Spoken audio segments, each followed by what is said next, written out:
Okay, going in live now, y'all. Let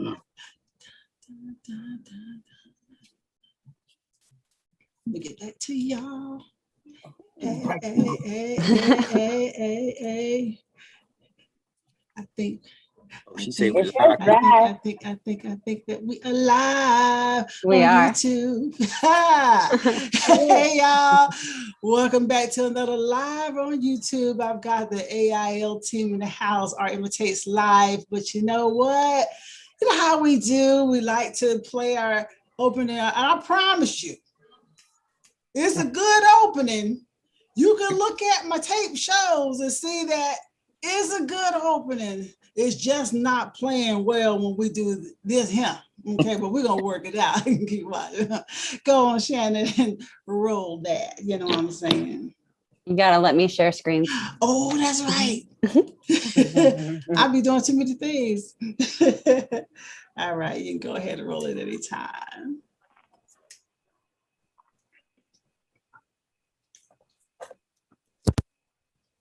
Video and television for over 30 years.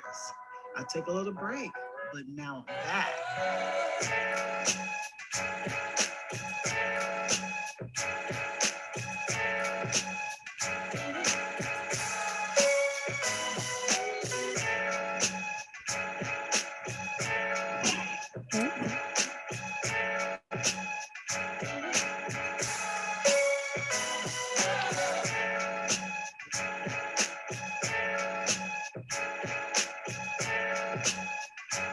Hey, we're back and welcome to another Our IMITATES Live now. But you know, I've been trying to figure out, and I'm going to figure it all the way out, how to air the opening and air any clips that we have very clear. So any of you very experienced YouTubers out there, holler at your girl, and so that we can make sure that we get it down too. So, but I want to say what's up to the team. How y'all doing?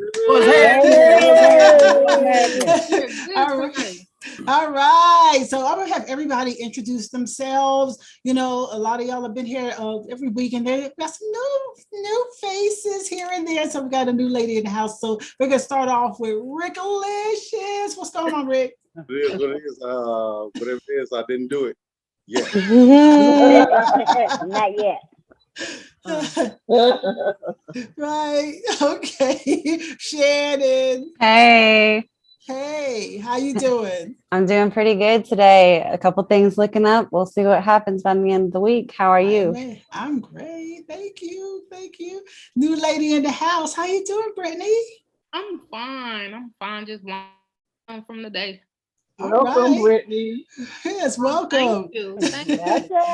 Hopefully we won't embarrass you too much in front of your friends tonight. So. I can't be embarrassed. Okay. How you doing, Mr. Turtle Loose Michael? What's going on? Hey, what's going on? I'm just living and loving life, trying to take it one day at a time, staying in my pop zone. That's my place of peace. You understand what I'm saying? Okay, I got you. I'm loving it. All right, Miss Veronica, rock, what's up? Hey, everybody, what's going on tonight? Hey. And I'm talking Veronica all week. I'm trying to tell you, I think she got some in her cup over there. Look at her. Rock. All right. And Miss Bola. Bola is our resident life coach. How you doing, Bola? I am doing good. It's Friday. I know that's right. Shoot. There's a lot that was happening this week. I had some days, like I had a day yesterday, y'all, and I could not figure out why there were so many things going on. And it was driving me crazy. And I just said, I don't know, it was just like a lot. It was so much so until I was even at one point, and I see somebody coming in, Miss Shameka Jones. Someone else, Shameka? Oh, that's another Johnston alum. Okay. So I went ahead and I put her in here because I figured somebody knew what was going on with Miss Shameka. Somebody did. Well, I know for my day. Hi, Shameka. Hi, everybody. Hi. How you doing? Greetings and salutations. Welcome. Yeah, welcome to AIL. Thank you. Sure. And I have a friend that's going to come in a little bit. Oh, I'm at her house. Okay, Yeah. so we're gonna have a full house, and I love this. You know, well, I was just telling everybody I had a weird week. I had so much stuff going on yesterday until when you have like a series of things that just keep going wrong, going wrong, going wrong. And I had to stop and pray. But I stopped and prayed when I got to the point I was fixing something to eat and the daggone stove stopped working. And I'm like, how the stove gonna stop working? It was just like so many things at one time. So I had to stop and say that prayer of protection because I'm like, we ain't doing this. And then everything, we got into it. So everybody have a great week. Anybody have any things that they want to get off their mind that something went down for them this week before we get rolling? I just want to take a moment, and if we can say maybe for about 5 seconds, prayer. A family member of me and Tanya. Can you hear me? Yeah, well, I hear you. A we lost family member of me and a baby Tanya. cousin. Yeah, to a drunken driving. They put her in the front seat. She was 2 years old. They put her in the front seat, and he took off flying and ran off the road. She flew out the window, and they found her up under the car. So we can just say a little prayer, silent prayer. Yes, everybody just keep the surviving and did I mention family members. That I mentioned the mother is incarcerated. So I mean, it's a hard story. It's a very hard story, and if everybody can just keep surviving family members or do thoughts and prayers, that's a hard one when you see a child, die any death, but especially a harsh situation like that. So thank you all, taking that time. We're gonna switch it into a few things that are gonna be kind of humorous, and then we have our main topic for tonight, which is going to be trust issues. We're gonna talk about people who have trust, and I'm one of those people.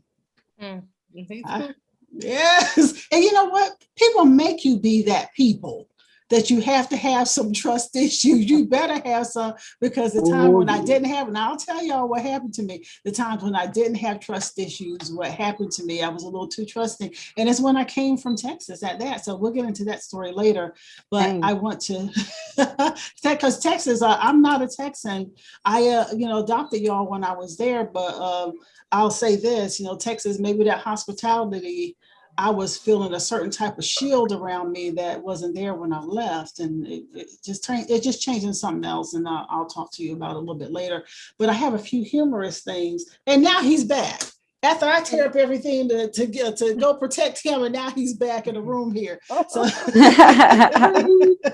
I'm tearing up my whole microphone and everything to try to get him straight. I want to share this video with you all because this first video here, I got two things to share, and the second one's going to spark a discussion. But this video here is just something that I'm just sharing just for fun, because we have talked about the whole Kevin Samuels thing. And I was looking out there the other day, and I found this video, and I just thought it was just absolutely hilarious. So let me see if I can get it here so that you all can see it too, and you can share my laughter. Let's see. Okay. Y'all know I'm still trying to adjust to technology. Technology. This technology. All right, Tanya. Okay. Okay.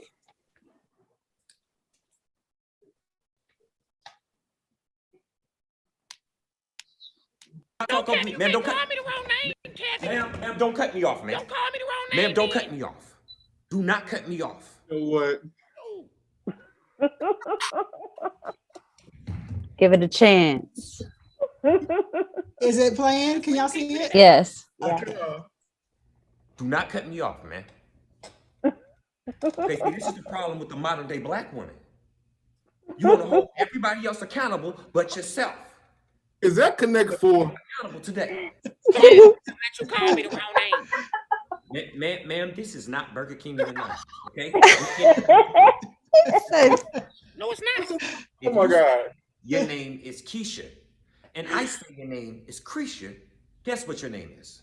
Keisha. Oh no. Oh no. He was doing too Why much. is you doing all that?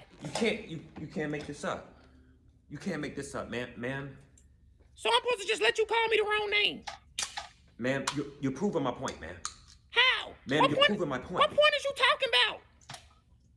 Okay, I just wanted to share to get a good laugh because I know that we talked about this individual. Let me stop the video. We talked about this individual a couple of weeks ago, and he sparked a discussion for us. And so when I ran across this video, and I need to give props, let me put on my glasses here, give props to Trey Mo and Keisha Jones for that video that they did on YouTube. I thought it was hilarious. And I said, you know what, let's just get us laughing from the beginning and share a little bit of what they did for Mr. Kevin Samuels. And I think I had this conversation with at least a couple people this week. Might have been Rick, might have been Bola, and I actually was looking at an interview that he did with Tasha K.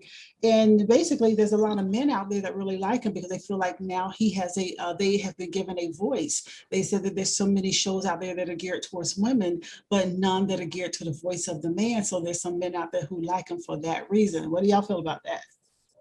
Wrong answer. I guess. Well, I mean, I feel like he does hit like a lot of pivotal points, a lot of good pivotal points, but at the same time, not everything is for everybody. I've said that plenty of times, and I will always say that because that's the truth in the matter with anything. People don't even like that 2 + 2 = 4. People don't agree with that because they're in their own reality. What he said, like I said, what he says is very real. Though a lot of people have an issue with the approach and everything is subjective. It's always subjective, no matter what it is. And that's just where I'm at right now. That's how I feel about it right now. It's not a matter of agreeing with everything that he says. Hell, I don't even agree with everything my parents taught me. What makes it any different? What makes ourselves any different about agreeing with ourselves? Because you have to look back like, okay, that didn't make sense, and it will catch up to you. But anyway, where he stands is where he stands, and that's just it. Yeah, I understand to a certain degree if these guys feel like that is a voice for them, but that's a rude ass voice. I'm telling you. Yeah, there's a way of getting your point across and being respectful. And when you come to the point where you're just like belittling someone else in order to get your point across and like, prove who you are and feel like, oh, you're going to take me serious because I'm going to treat you like this. And I'm going to like he did with that other girl. I mean, it comes to a point where you're like, okay, why do you have to take these steps to prove who you are? If you were really in that position as a man, you wouldn't, or even as a person, you wouldn't have to belittle and treat someone like that in order to get your point across. Well, let me ask you. For me, I've seen him a couple of times on like TikTok, but his delivery, it's not what he says so much. It's just the delivery. Yeah. Yep. You're absolutely right. His that one, and then it's like, not only did that degrade your own people, like we know, what I'm saying, a lot of times when you look back with a man like that speaks like that, that's because he's been hurt by someone close to him. So that's why he does and says the things that he's, and how he says it, because somebody spoke to him like, it don't take that much. Like, passion, and I don't understand like why he doesn't try to build that person up. You got to build a person up. You can't say, oh, wait, one thing I think he was talking about a lady, well, you got 2 kids, you 5 foot something. Why would a man want you? Like, it's some men out here that don't have kids and can't have kids, but want a woman with children. Like, you can't just counsel everybody out. And he counsels everybody out when another woman calls and ask him anything about a relationship and all this, but I don't know, some of it I get, but he's what I call a shock jock. He's a shock jock. Yeah. Because he knows that as a shock jock, he can pull in the viewers by being so shocking. You know what I'm saying? He know what he's doing. So let me ask you about this. What about the ones that know what he's about but still chime in anyway? I think that they want attention too. Yeah. Thank you, Rick. Attention seeking behavior. Yeah. Thank you, Rick. I was about to say that, right? Like saying, you know what I mean? Like the saying is, it's like the saying, most men cheat. Okay, but what about the women that participate in the cheating? You know what I'm saying? So it's like, so who is being trolled, or who's allowing themselves to be trolled or controlled? You dig? Right. So it goes in so many ways. And what about the men that he also goes in on? A lot of that is left out. And a lot of that is like not even spoken of. So I haven't really seen one with men. Well, I mean, that goes back to you can get your delivery across without having to belittle someone. Once you step in the position of belittling someone, then you automatically lose all your power. You play all your cards. Mm-hmm. So I guess, so what I you know, I get people making points, you know, this is just me throwing a wrench in things. So you want a soft lie or the hard truth? Do you want to know the snake you're dealing with, or do you want somebody that's going to sugarcoat things with you? You don't have to sugarcoat anything, but it's the fact of you step into the position of physically belittling someone. That's what I'm saying. Like, you can be hard and you don't have to belittle anybody. I guess if your feet stink. Right. Tell me my feet stink. Your feet stink. You know what I'm saying? But I'm not gonna tell you, ooh, because you got crust around. Yeah, right. I'm not gonna be like. I'm saying that's why you need to go. But guess what? It might actually be the truth. Right? It might not be the truth, but I ain't got to do that. I can also bring a bucket and tell you, baby, soak your feet in this Listerine and this basic. But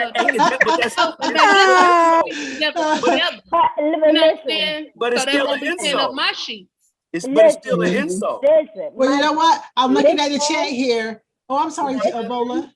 This say real quick. is about making money. Yeah, you're right. Because when you look at his website and you look at his YouTube, it doesn't jive together. He's about making money. Now, I don't fault him for what he does. It's the women who call in. Yeah. Women think that he's belittling. Why are you watching him? And why you even call in? Who is he? Yeah, you control it. You not getting paid for this. Okay, let's go ahead and welcome Margo. I see Margo there. How you doing? Hello. Everybody gives a silent wave. And she's like, are they waving at me? I'm watching and I'm listening. Okay. And I'll pick up and join in when okay. Thank you for being here. And you know what? I'm looking here at the chat. And I'm looking at the chat, and Tiana McCoy is saying that dude needs therapy. She wants real, you know, and I think that he needs a little therapy, but I think, like Bola said, he is doing it to make money, but I think he does have some deep-seated issues. Because you look at his pictures, you're like, who are you to talk? I look at it like this: whatever you're doing is working because we talking about it. Yeah. Exactly. But I got something else I want to show you now. Shannon sent me this video here, and this video is off the chain. Girl, I got some other stuff I need to share with you too. This daggone video here. Shout out to Cinnamon Toast Kid, because we're going to play a little bit of this here. Let me see if I could do it. Y'all bear with it. Hold on. We got one more in the chat before you move on. Okay. Bridget Brown said, yes, women have their issues we should work on, but a man trying to check us in any spirit other than love or respect will not be received, period. I know. Let me ask this. And that's a triple snap. Let me ask this, right? But he has been received. Let me ask this question. Okay. If a woman did it, would it be different? No. Not really. No. Because think about it. Wendy Williams is a person who has been so ugly to people, and people they shied away from dealing with her, like celebrities even shied away from dealing with her, and people in general shied away because she was like that shock jock too. So it can be, it's 6 in one, half a dozen in the other. Right. You know? Yeah, but y'all heard that little small moment of silence when it was like we had a compute.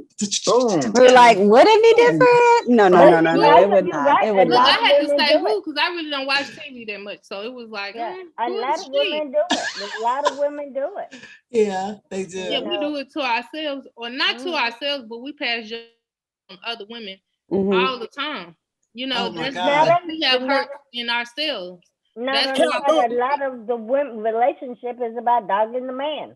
Hey, y'all go ahead and preach about self-accountability. Keep on going. Oh my goodness. Anyways, moving on. Don't give him what he wants. I know, right? But I did have to learn this though.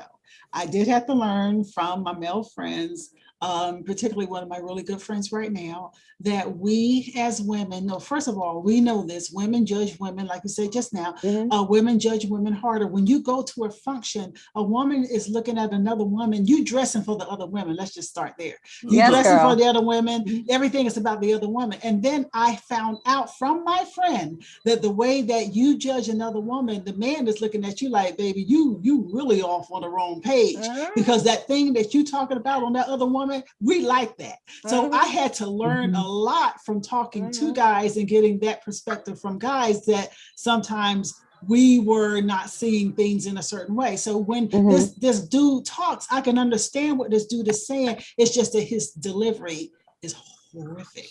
And remember, we had that conversation about shoulds, and the world operates off of other people's shoulds. What one person feels should be something or shouldn't be something, and then that has to become standard, or other people are supposed to adjust to how I think people should or should not do something. But who am I in a world of many? He said, "How am I in the world of many?" I like that. Well, if all hearts and minds are clear. Oh yeah, Bridget says she can't stand Wendy. I'm with you, Bridget. I look sometimes out of curiosity, but I can't wait until a lot of stuff really comes out. And then you'll see some stuff that Wendy herself has been perpetuating, because when all the real information comes out, who the hell Wendy gonna talk about then? Because herself, her bad body. Oh, let me stop. Because we're gonna talk about her. We're gonna drag her. No, stuff that you know is going on. Yeah, no, she does. But you know the thing is, she hides her story though. She puts it out there in a certain way. Like when she did her movie, she gonna put it out there in a certain way, you know. But there's a real story. That's what all she's doing. Is damage, you know. Let me put it out there the way I want it told. Then maybe she'll ask herself how I'm doing. How you doing? How you doing? How am I doing? Yeah. Okay, well, I'm gonna try this again. You know how I am on this share screen thing. Let me see. I believe in you. Okay, see if I can get this other story going. This is the story right here. Found it. So let me try to work it on the share screen so that I can share this with you all. Let's see. Okay, let me get it here for y'all. Y'all talk amongst yourselves.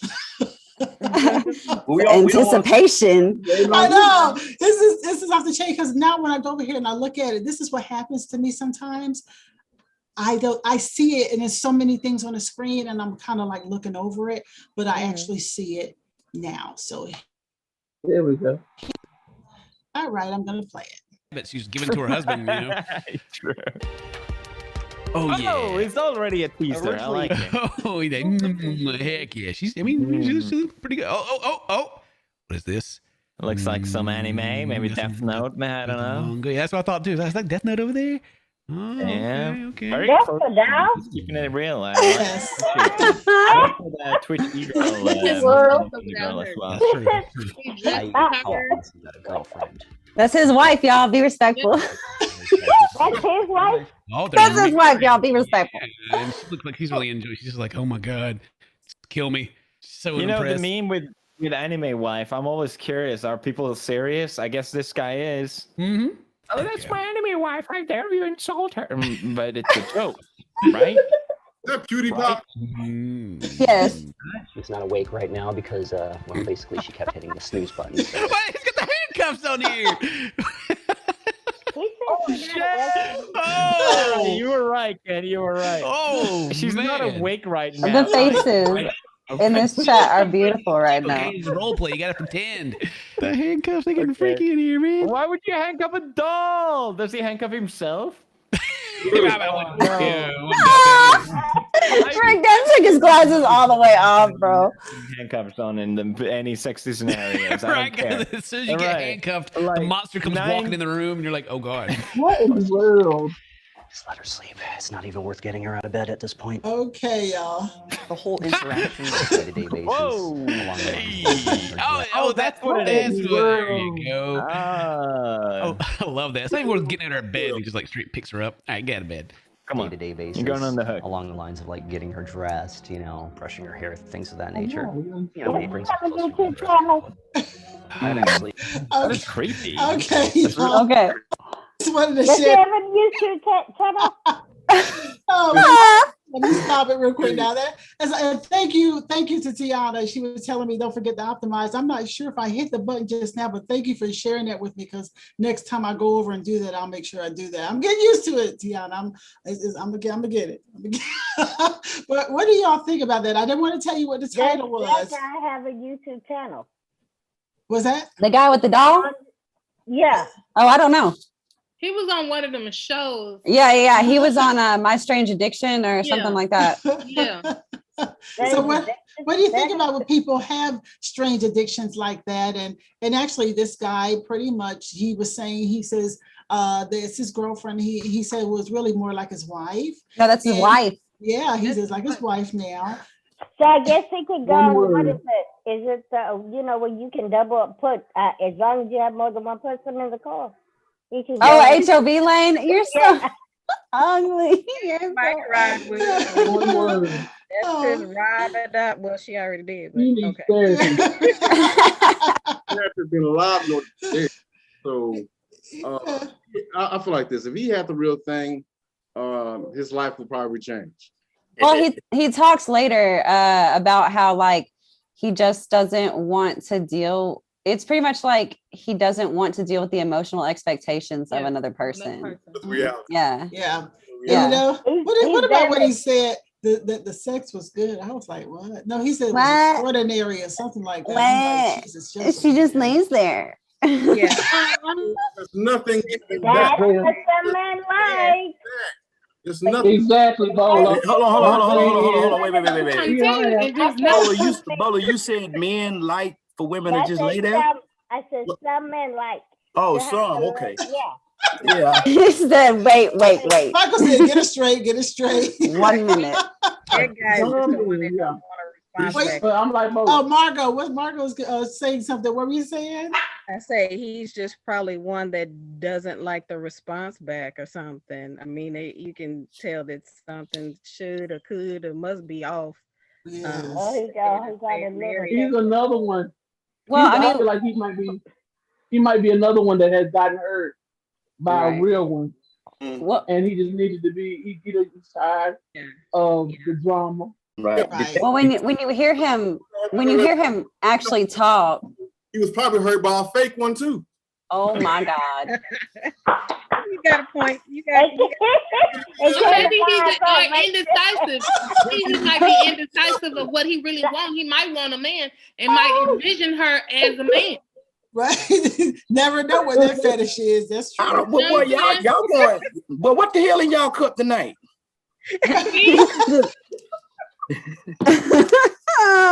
Margo, you don't have nothing to say on that. Showed them the top layer and they went. Yeah. Accidentally closed the hole. So how many times did he have to replace her unless he showed? Well, he just put the head on different bodies. It's the same girl. Yeah. Did he do that? So she might have been busted open one time, and baby, he had to replace her, put some duct tape on her or something. I don't think that he has the ability to bust anything. But listen, you read my mind. Contributing to his handicap. I had the feeling that he ain't busting a great. He's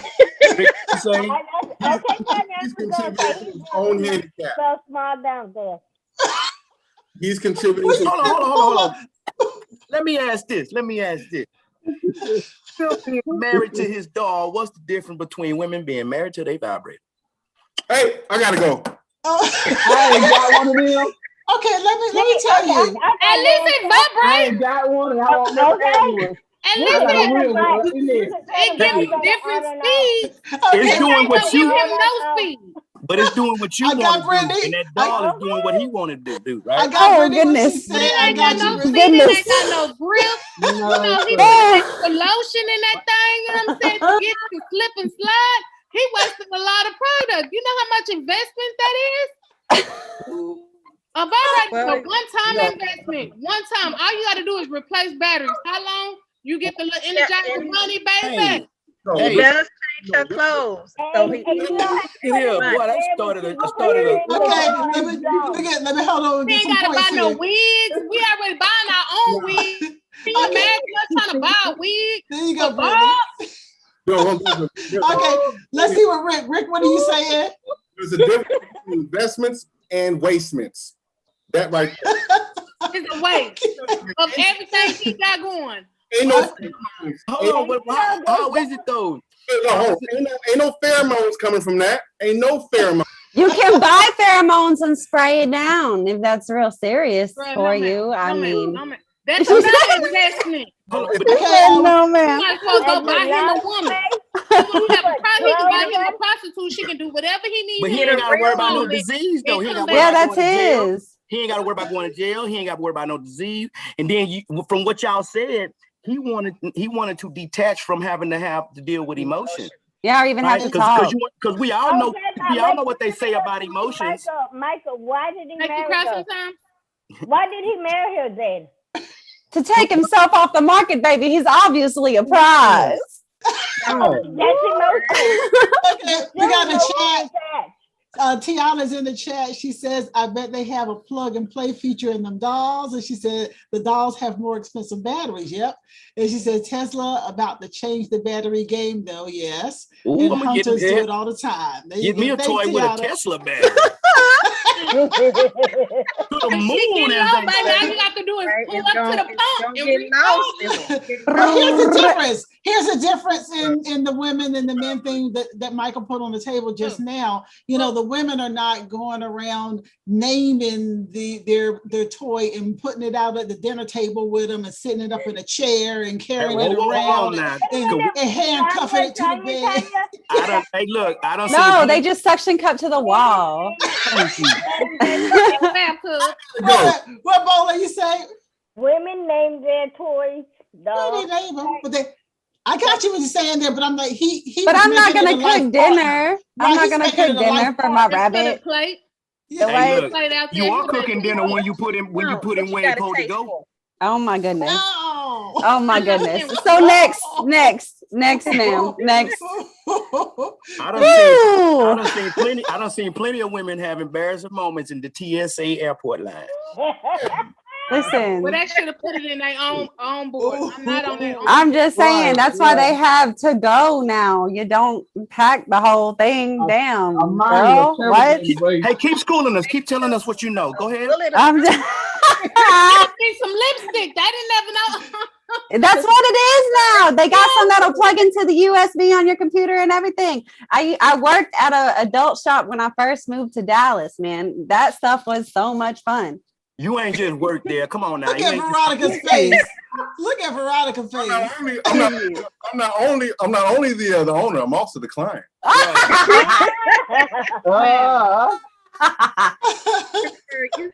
You should try this product. No, but I hate. Reviews are not free, sir. Now, wouldn't you all say, because remember, there's a psychiatrist that comes into the whole situation too.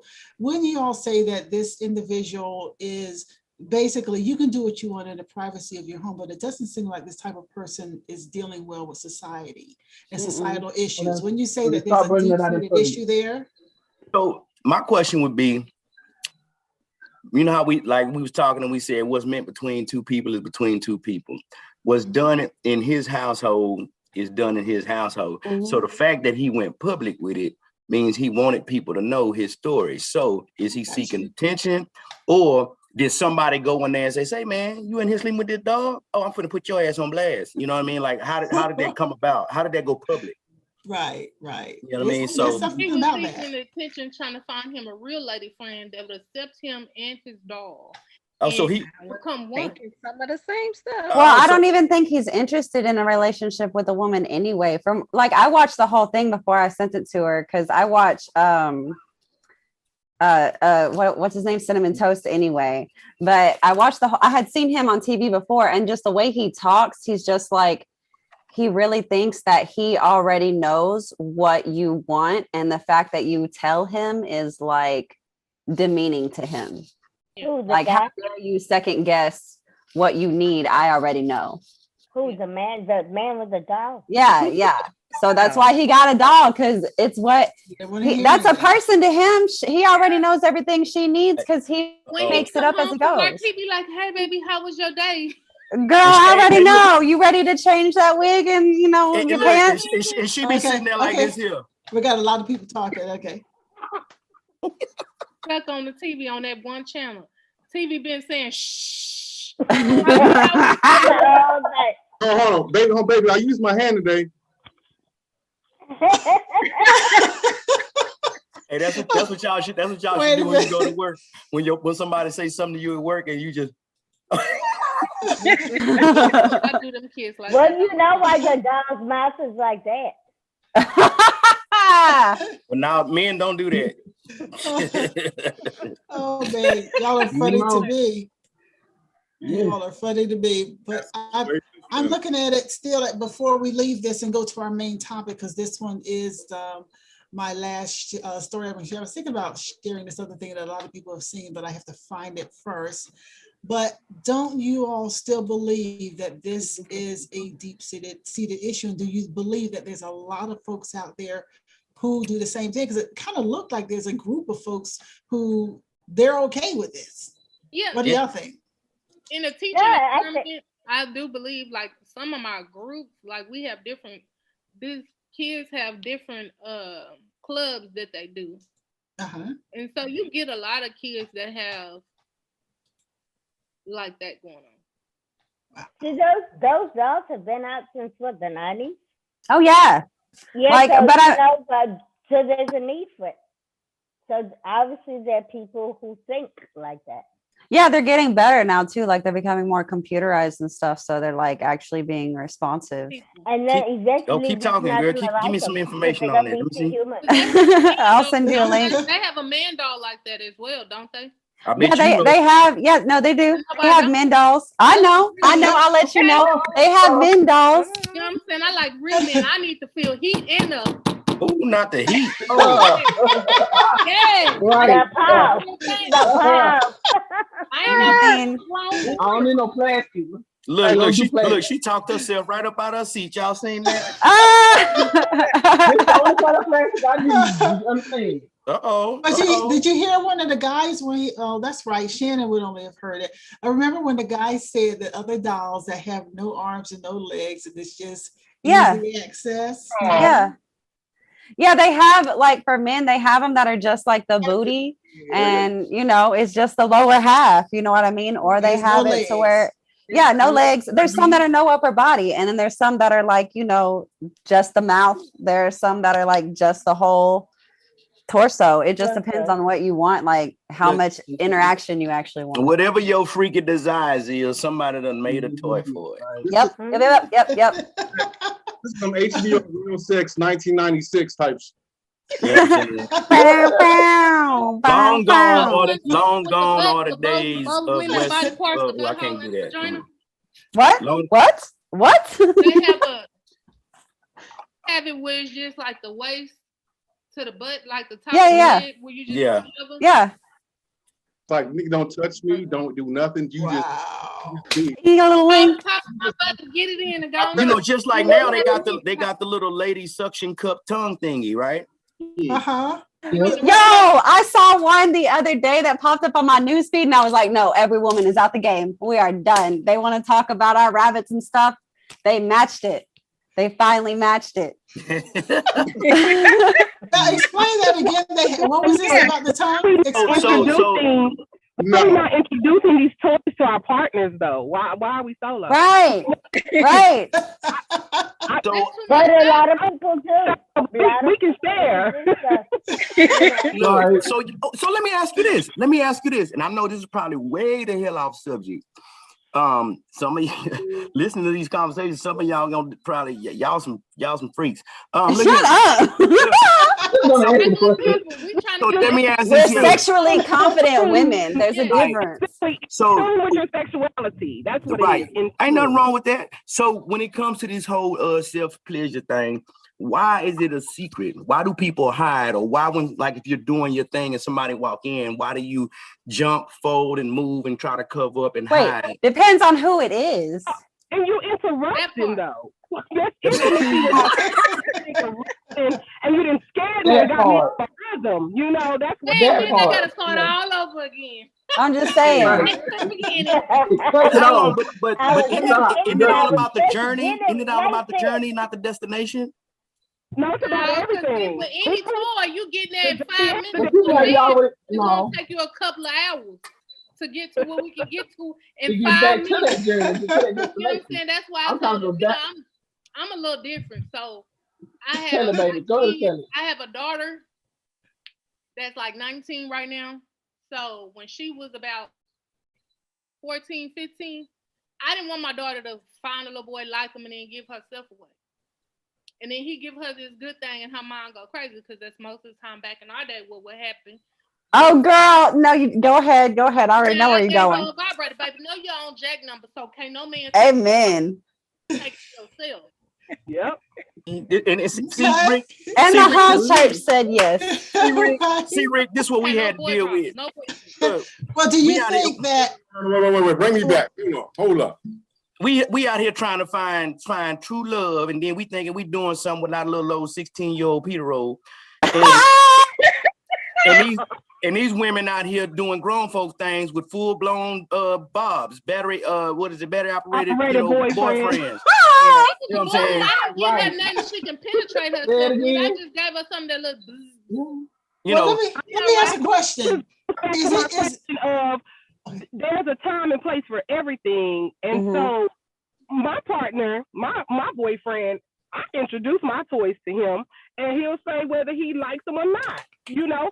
And I let him watch and everything. So you have to incorporate into, that's maybe the Scorpio to me. That might be the Scorpio in me. Yes, I'm a Sagittarius, so I don't know if we match up on that end, but yes. The Sagittarius too. So with that being said, he know when it's a long time, and he's okay with the toys because he knows if he ain't around, the toy is around. He'd rather have the battery operated boyfriend than somebody really named Bob, being at the house. Depending on what you're into. She said depends on somebody named Bob. I know what I ain't into. I ain't into AIDS and all that.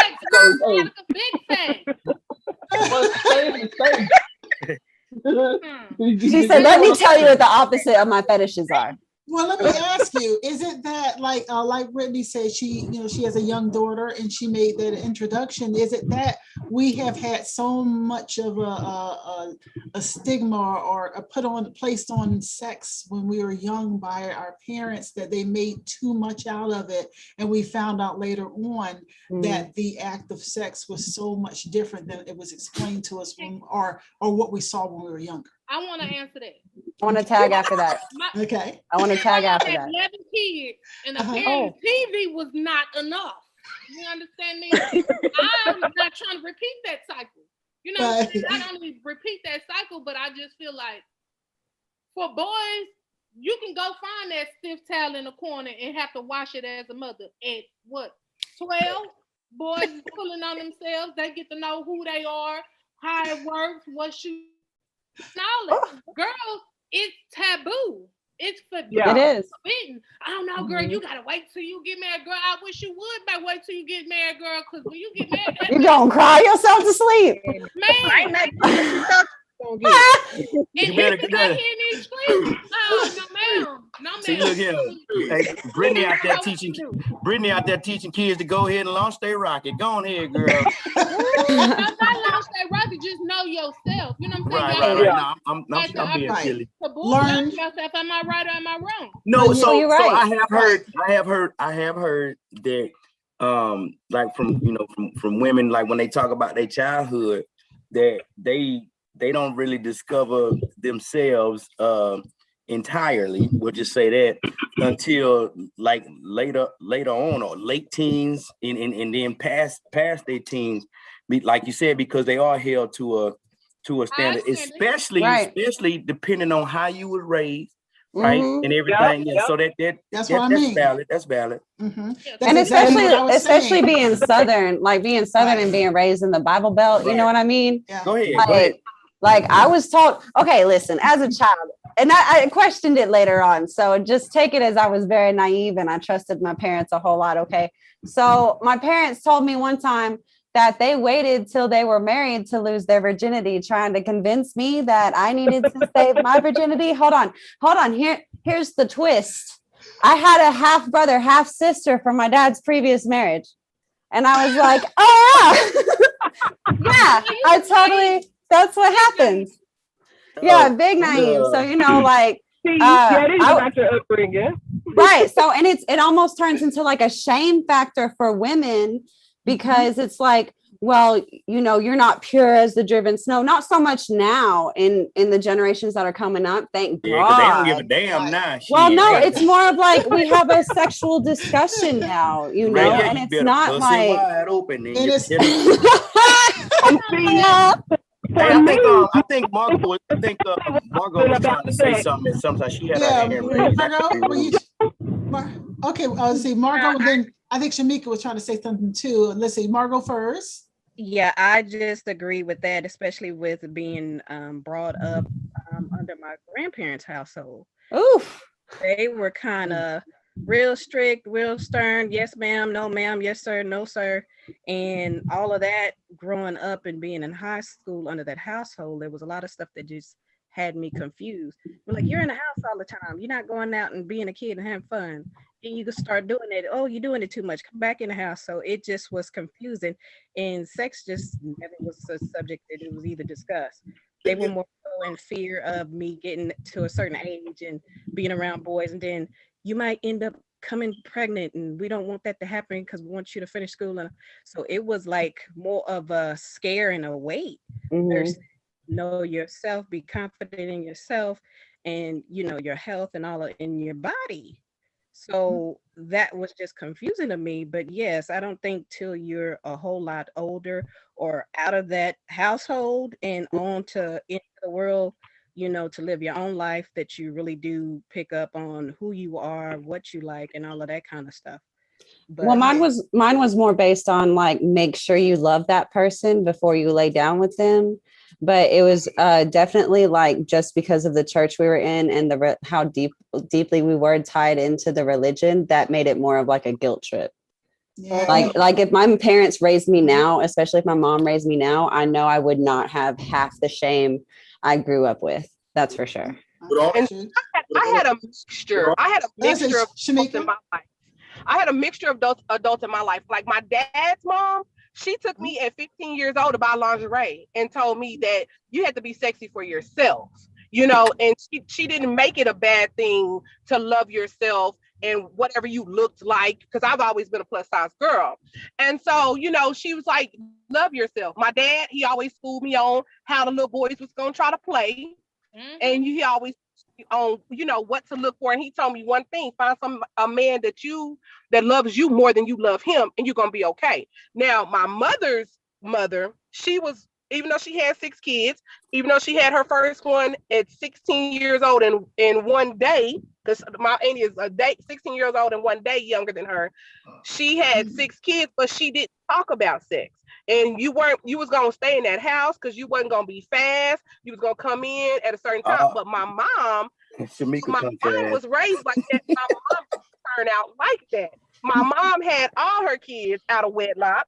My stepdad, who I call my stepdad, they were common law married. And my mother had all her children out of wedlock. And my mother broke it down to me about, when you start your cycle, and I was 10 years old, here's a maxi pad, here's a tampon. This is what can happen if you want to use this one and that one. If you want to have sex or not have sex. If you want to have sex, come to me. We're going to go get you on some birth control. She had that whole entire time for you and her boys. So for me, I've always been taught, you know, to be just a mixture of things. And I was able to kind of decipher and pick through this, and that. And I just know that's a blessing because not everybody has that balance on what to do, what not to do, and just a free-spirited family, half and half, you know? So it really is about your upbringing. It is also about what you see even on TV and what you see. The media, we've been saying that.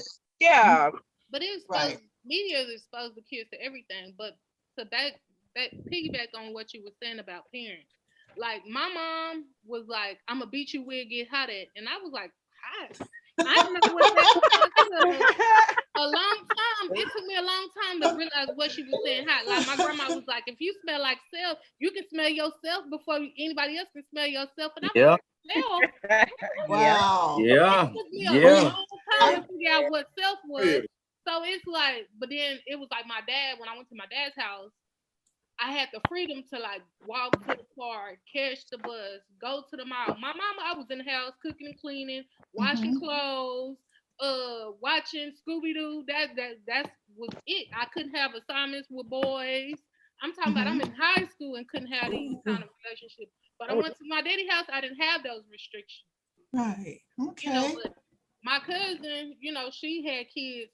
Well, she was like 18, but she wore lingerie. Girl, you gotta wear this. You gotta be, because it make you feel cute. She the one who bought my first one. And then when I did go to Rainbows, when it was on William Cannon and Irish 35, and bought my first set with my mama had a Austin. Southside, baby.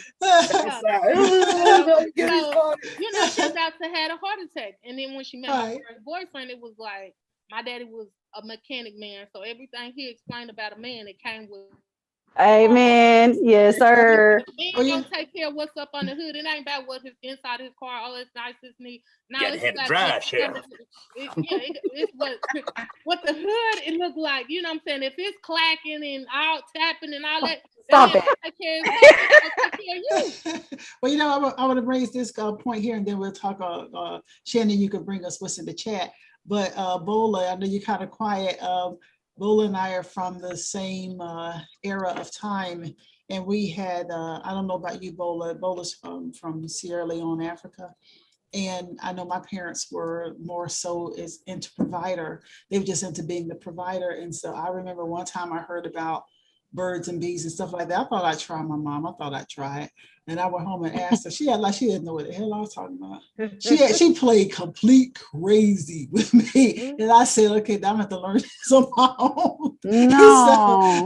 So I knew from that moment, because the era of time, they were not comfortable talking about anything like that.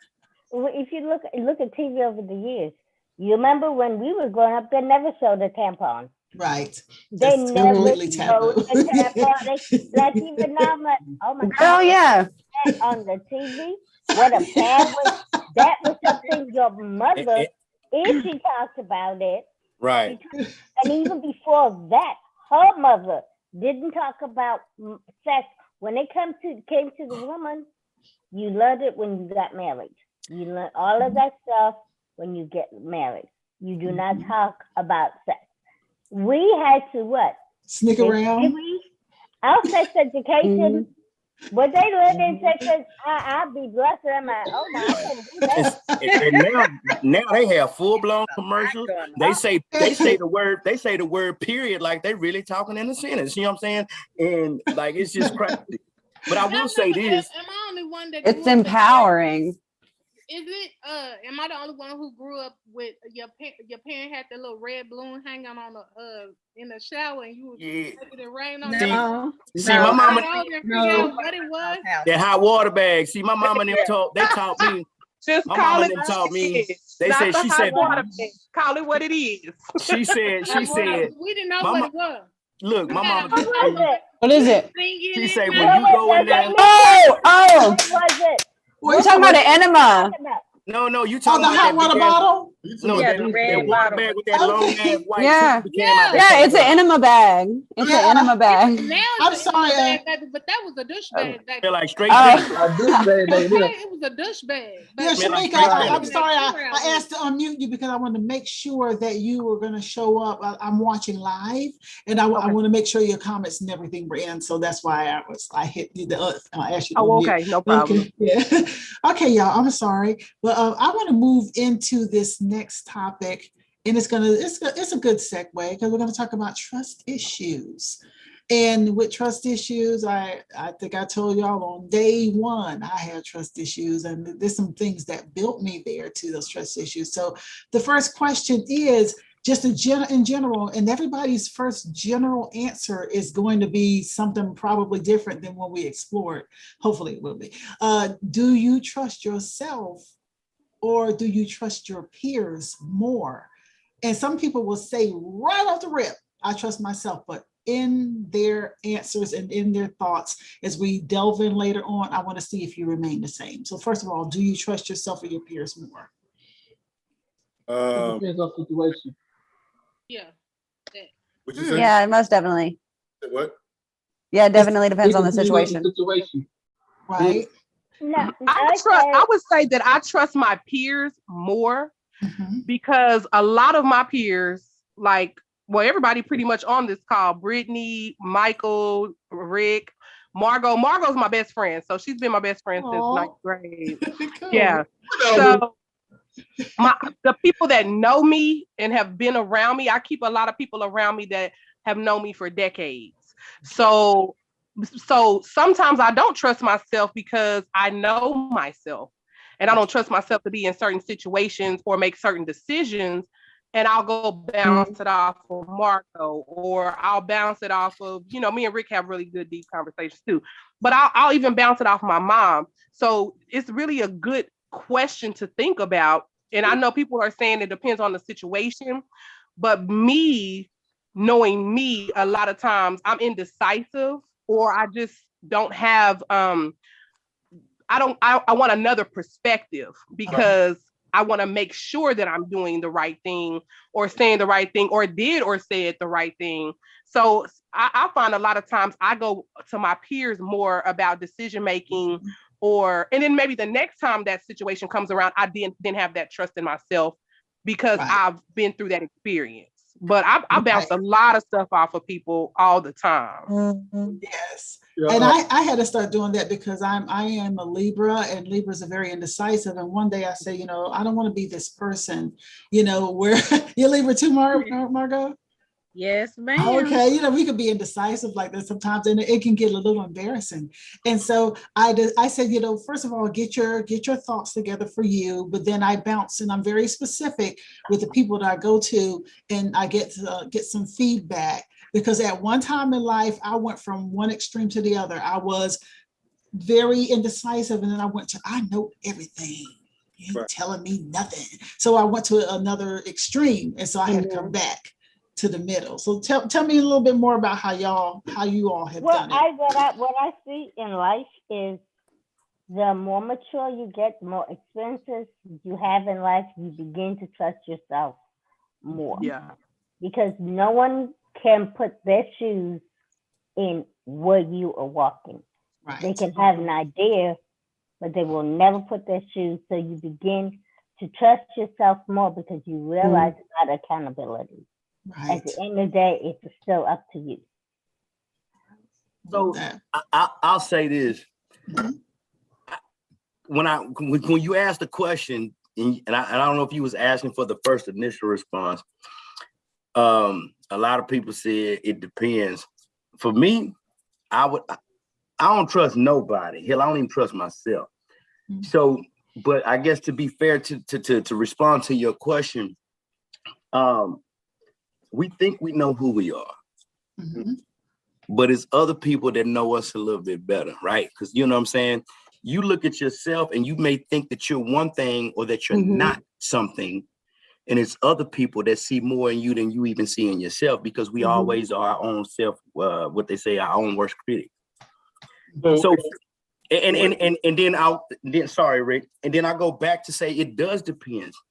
It depends on what the hell you've been through and what you experienced, right? For me, my life story, my childhood, and all up into my adulthood is a book. It's damn near a replica of Antoine Fisher, to be honest with you. So for me, and plus I'm hot-headed and I'm quick-tempered, right? So I don't trust myself in a lot of situations. So I think Shameka said that she bounced her stuff off some. I didn't learn that asking and seeking outside advice, help, or whatever was so valuable, right? Because we think we know ourselves when we really don't, which is why we 30 and 40 still trying to figure out life. You know what I mean? Yeah. So, but I'll leave it at that. I won't preach because I can go on and on, but I just cut it up, leave it at that. Okay, I got a question for you. Do you think that do you all have incidents that have happened to you that help to change your level of trust for yourself? Yeah, definitely. Yes. Oh, hell yeah. Hell yeah. As like the question is posed, it's do you trust yourself more or do you trust your peers more? Well, as you grow, live through life, as long as you are breathing, you still have an opportunity to learn. So you cannot, it's unfair for yourself to discount yourself in that endeavor. Because you also learn sometimes, fortunately and unfortunately, I said it because the same person that you tend to confide in, as we lose confidence in trusting ourselves, that same person that we confide in, use your facts or use your own experiences against you. Right. Themselves, you know what I'm saying? Compare themselves to your situation or what you are experiencing.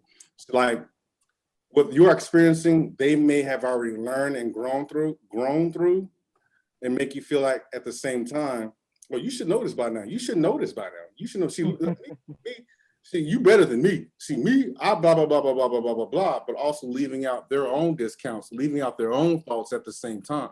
So it can be a double-edged sword to where it's like, you throwing my confidence in my face, my confidence with you in my face.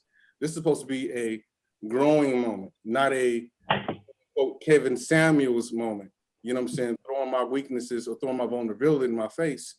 And at the same time, oh, you don't call, we don't chat no more. Well, and telling that person, well, this is what it is. I confide in you and use my post as leverage to stand on who you are better than me or the next person, because you've grown, because I've been through that. But what they're not telling us, what they're not telling you is they're still going through remedial classes.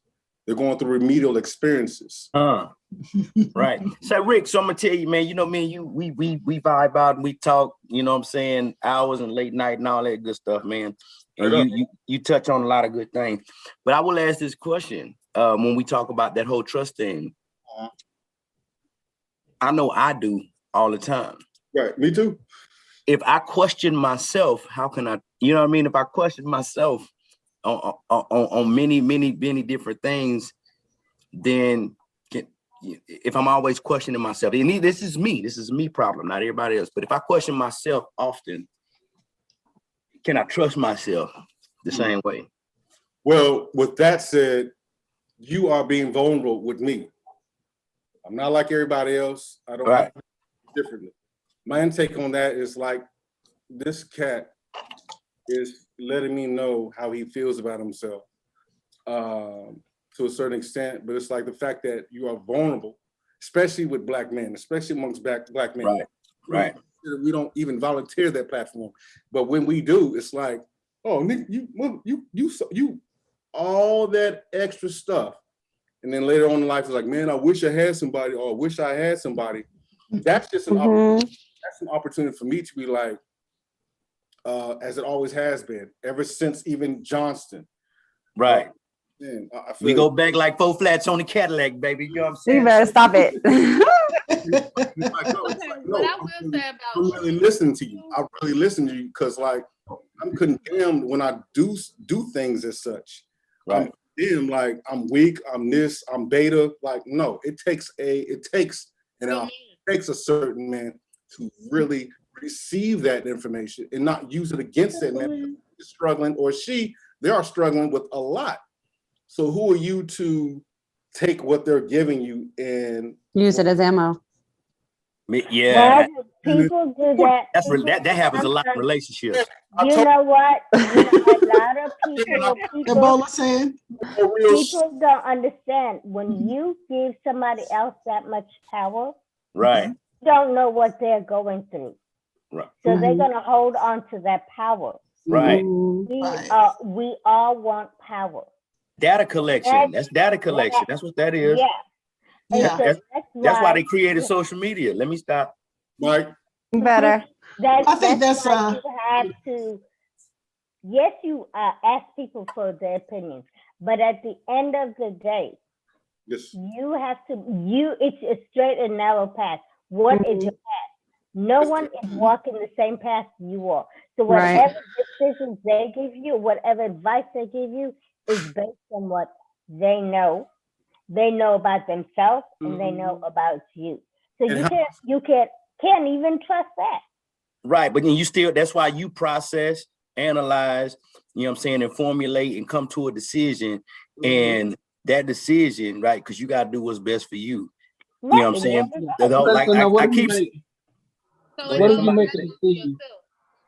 What if you make a decision and you feel like that's the right decision, but then a couple of days down the line, a couple of days, weeks down the line, it turned out not to be the decision that you wanted it to be. You felt like that's a lesson learned. That's just a lesson learned. Yeah, but you made the best decision at that time with the information that you had. And then the next thing you do is, what is my next decision? Right. How do I That's all about going. If you get stuck in making that bad decision, that's where you're gonna get stuck. Okay, what if it keeps occurring? What if it keep occurring? Why it keep doing it and doing it and doing it? That's because you didn't learn the lesson. Give up. I mean, you give up. Hold on. So you're not sick and tired of being sick and tired yet. Brittney. I want to answer that. The reason why it keeps repeating itself because you didn't learn the lesson in it the first time. When you learn the lesson the first time, when you get it, then you'll change the trajectory of how it goes. Because deep-rooted trust issues from family to everything. I don't know. I'll just say it. I lost my son 2 years ago of cancer. I'm thinking my step family stepped up for me at that time. But then after, you know what I'm saying, everything happened, it was over. A couple of years later, I'm helping because I'm on a spiritual journey myself. So I'm helping another member of my family. And now all of a sudden I'm brainwashing people because I tell somebody that if you're a loaded truck and you see this nice bronze figurine on the side of the road, how are you going to pick that up if you loaded already? Sometimes you got to unload yourself in order to pick up new and better things. So you put all these traumas on you, you have to turn around and get it back to them because it wasn't yours to begin with. It was their false idea that they had built up of you. So you have to turn that around so your life can be better. So you can be at peace because that was their issue. It wasn't yours. And quit speaking. I had to tell people, quit speaking to people so negative in a negative demeanor due to the fact of we so hard on ourselves already. We don't need that. We already fighting our demons, and a lot of people don't understand. Extras. I have a question. That goes back to Brittney. That goes back to what I originally said is about bouncing my life experiences and ideas off of people I know that know me, that I can trust. And that you can't trust it. This person been in my life for 30 years. 30 years. It said I brainwashed her child because I told him let that off. Don't if like my kids can come tell me and tell me, Mama, you was wrong. That wasn't right. You know, that their own people. They have their own ideas. They know how they want to show up in the world. They know how people want to treat them. Like at first, when I was first parenting early on in my younger life, but I used to whoop my kids for everything. Bleak wrong. I'm ready to go. You know, like now, like I'm in education. So, okay, what was your thoughts? How did you see it? How you feel like you can approach it to make this better? You know what I'm saying? I asked them their own thoughts and opinions, and not knowing that coming from the community that I came from was, you shut up, whatever I say, go. Right. Do what I tell you when I tell you. Yeah, because that stagnates. We don't understand.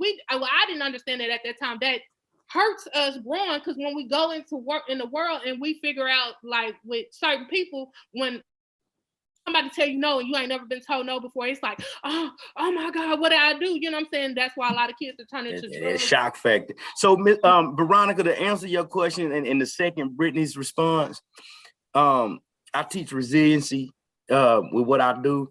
And the first thing we, you know what I'm saying, that we, you know what I'm saying, we tell people is, when you talk about your goals and why you're not necessarily reaching them, because we talk about barriers and obstacles.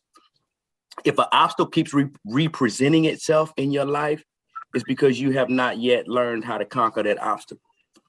Once you learn how to conquer, once you've conquered that obstacle, anything that looks the same as that obstacle or similar to that obstacle, you would now have learned how to maneuver on something like that or something similar to that, right?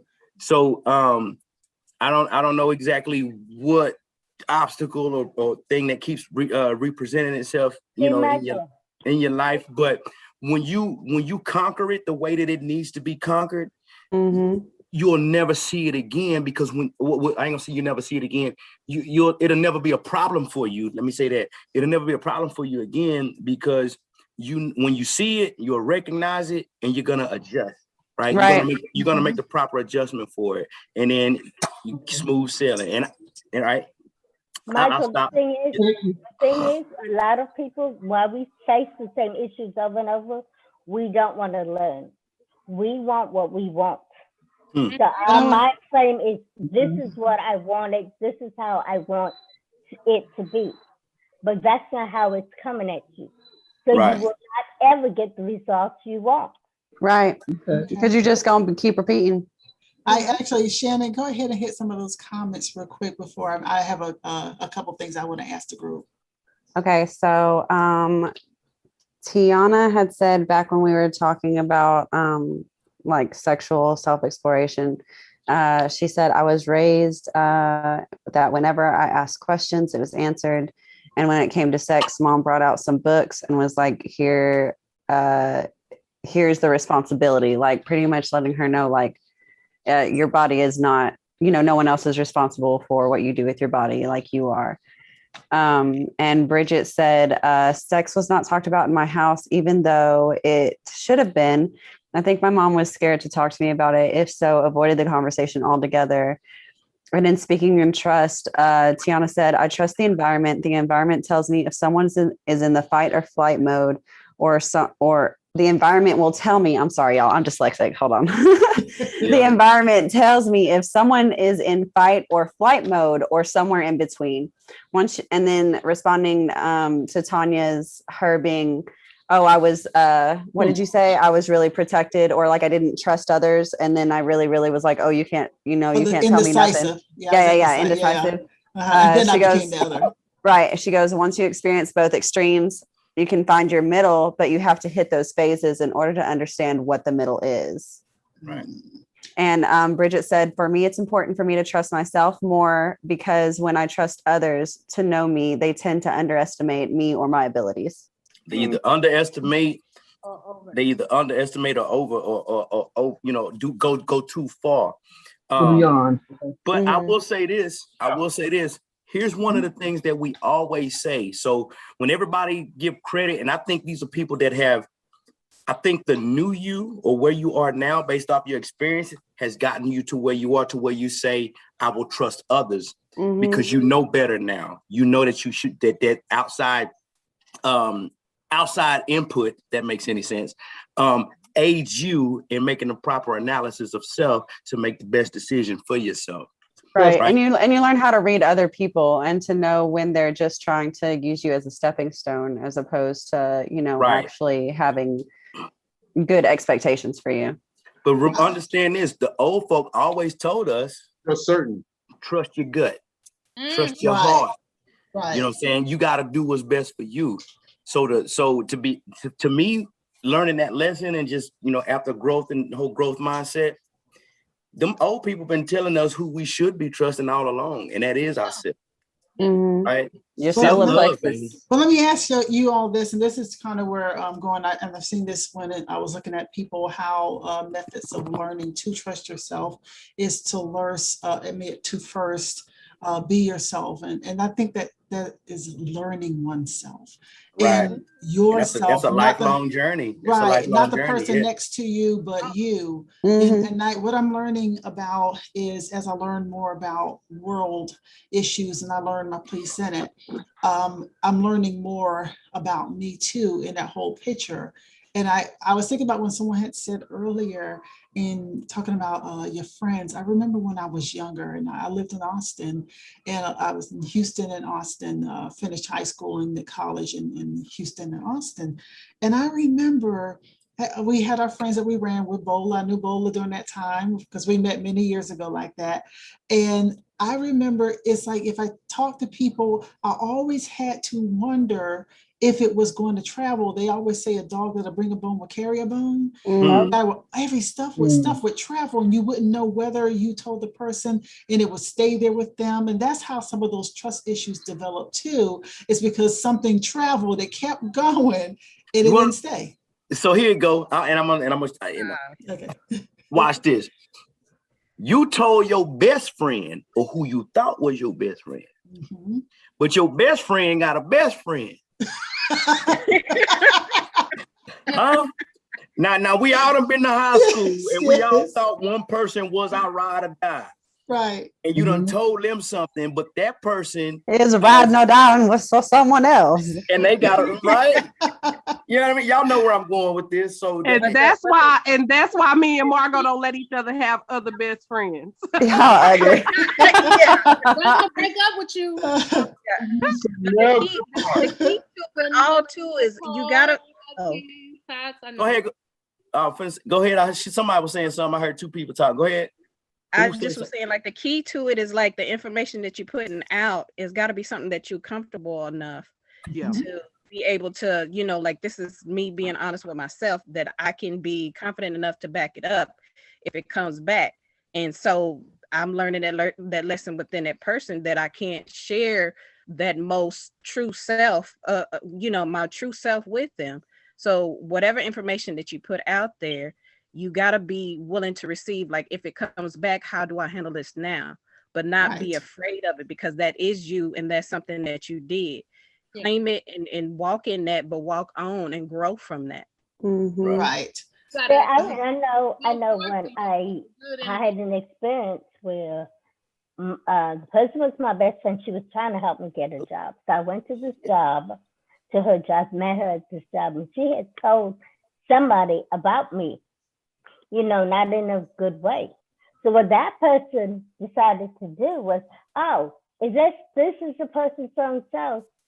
And it just took my friend off guard. Oh, like, how could you do that? And I said, don't worry about it. Because I had to realize, I know who I am. I know who she was. When she told that person what she said about me, how she felt about me, it was at that moment, not overall. And so I still trust her because I'm like, I just got a question for you. We all get mad at our best friends and say something to somebody else, but we never know who we say that to was that person. So you have to look at yourself. Right. Okay. Well, Michael, you got. I just had a question for the group. It's rhetorical, or y'all can respond if you want to. At what point in your life did you realize you had to put out disinformation to find out who you could trust and who you can't trust? I was about to take y'all to the darkness. Let's go. Let's go to the darkness. That's a high school lesson. That's a high school lesson right there. You actually have to do it because let me tell you what happened. I left Texas and I moved to Atlanta. I had a really, really rough welcome to Atlanta. You know, I came here after doing our shows in Austin. I was like, okay, I'm going to go on and do broadcast television. I wasn't watching. I'm having a good time. We got the shows on WB. I got my crowd roller with me. Everything's all good. Yeah. And I have my girls all with me and stuff. We doing stuff I wasn't watching. I wasn't watching anything that was going on around me. I had my best friend with me. She might be watching, her slick ass. I thought she was all good with me, and she was rolling. And we were all tight. And I remember it was debut night. The shows were on WB, and this B was on the damn phone with me saying, "Girl, I can't believe that these shows are airing right now." And the reason why I'm calling her B is I didn't know that she was behind the scenes. The B had my car repoed. Her and this other girl, they stole. They had all my junk, everything that I own. I had 2 suitcases left when they finished with me. What else did they do? Oh, she went to my whole team. My whole crew was dogging me out and everything. I had a really, really rough welcome to Atlanta. You fired her? Welcome to Atlanta. Did you fire her? Haters hate. Did you fire her? Let me tell you what happened to her. I in the back. You fought her, right? Oh, let me tell you what happened, because she just got lost. She got I'm lost. telling you, she would. She got lost by these hands. She got lost. I never saw her. She was just gone. I was like, what happened to this girl? So I remember in my head, because you know, you tell your best friend stuff.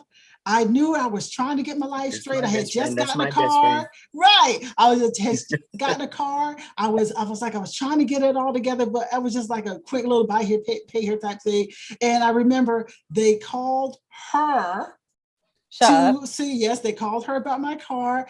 And the guy who came and got the damn car, he's the one who said that she's the one who told. He told me that she was the one who did it.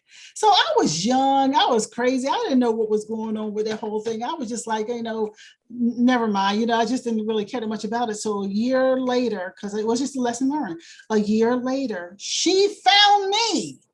When she was getting ready to get married, she found me. This girl tracked me down so hard at my sister's house. And she was like, oh, I did everything. I said, I know it was you. And she was like, I told her that I already forgave her. And then she wanted me to be in her wedding. Girl, bye. You should have went. You should have went to her wedding. You should have went to her wedding. Boy. I would have went. Hey, I'm telling you. Hey, no problem. No problem. Let me tell you, the thing is, not mine, says the Lord, but it will be today. Right. I mean, I could not believe it. That was a lesson for me because I was really nice. I knew what was going on. I knew that she was behind the people on my show who she was telling all this stuff to. They told me about it. The car guy who told me about it. Just everything. Everybody came to me and told me, but I was still, because she was so tight with me, I was still trying to just say in my head, this couldn't have happened that way. And I believe that situation right there, I was homeless and I only had 2 suitcases and I was going where I could to rest, and I had started a job. And I remember when I had nowhere to go and I was riding a bus and I was like saying, I could not blame her. I had to blame myself. I was not angry. I blamed myself. I had to analyze how this all happened to me. And it happened because I took my eyes off the ball. I put my trust in the wrong person. I didn't trust myself. I knew better. I had done all these shows and stuff in Austin. Why was I not? Rick and I, we talk about people all the time that were with the shows who did all kinds of crazy stuff. I knew better, but I was trusting this chick because she had the gift of gab, and I thought she was all good. And it cost me big. And from that point on, I pulled back from trusting people for a while. But Tanya, that lesson came at the right time in your life. It did. Hey, remember we had that conversation? We had that conversation. What did we say? Most people say reasons and seasons, but I kind of migrated to blessings or lessons or both. Right? People come into your life, they either a blessing or they a lesson, or they may be both, right? They may bless your life and then give you a lesson in life, right? The root, some people are roots, some people are the branch, and some people are leaves. Right. Blow into your life and blow right out when the season turns. Some people get there, they seem like they're a root until they stand on it and then it breaks. So then there's root, but they bring nutrition to the whole tree. Yeah, there you go. But they didn't get the proper nutrition to be a wholehearted strength. And see what that taught me. The thing is, we sound like a the termite. person refuses to let that I like that person analogy, live their termite. life. And we tend to hold on to people because we've known them from the past. Oh, this is my cousin. This is this.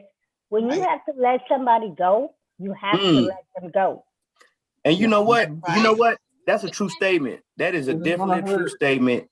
I had a 20-something year relationship with one of my partners, and we parted ways. I don't know if we just outgrew each other or whatever, but we parted ways on either one of us staying stagnant or the other one elevating, and we weren't on the same level at that time. But I think somebody said it earlier. You gotta, what was it? Somebody said it earlier, but I'm just gonna use a different analogy. If you in the river and you're trying to hold on to a bucket of gold that's finna drown you, and all you gotta do is release it to live, what choice do you make? I think Brittney was talking about it or something similar earlier, right? Yeah. Let it go, baby, because I'm not drowning, baby. Right. But you know what I learned is that whole incident that I just told you all about that. Oh, I'm sorry, Brittney. I was just talking right over you. Brittney, go ahead and make your point. Okay. That incident that I told you all about just now, that helped me to see the level that people will go to try to destroy you. And see, I didn't know how deep it would go. Like people, I was always used to doing these entertainment stuff and people making all the little comments, saying little things or whatever, but I was never used to the action that somebody would take to completely destroy me. I never knew somebody would go to that level. So when it happened again, because I seem to be one of those people, I always attract those termites who find a way to try to tear down my house. So when it happened again, I had another chick that she destroyed 2 long-term relationships. These guys were in my life, one for 8 years, one for 12 years. And she tried to tear up my radio show, which was also our IMITATES Live. And I watched this whole thing happen. And I hope Payas is watching too. I watched this whole thing happen. That time, it didn't bother me. What you say? What's up?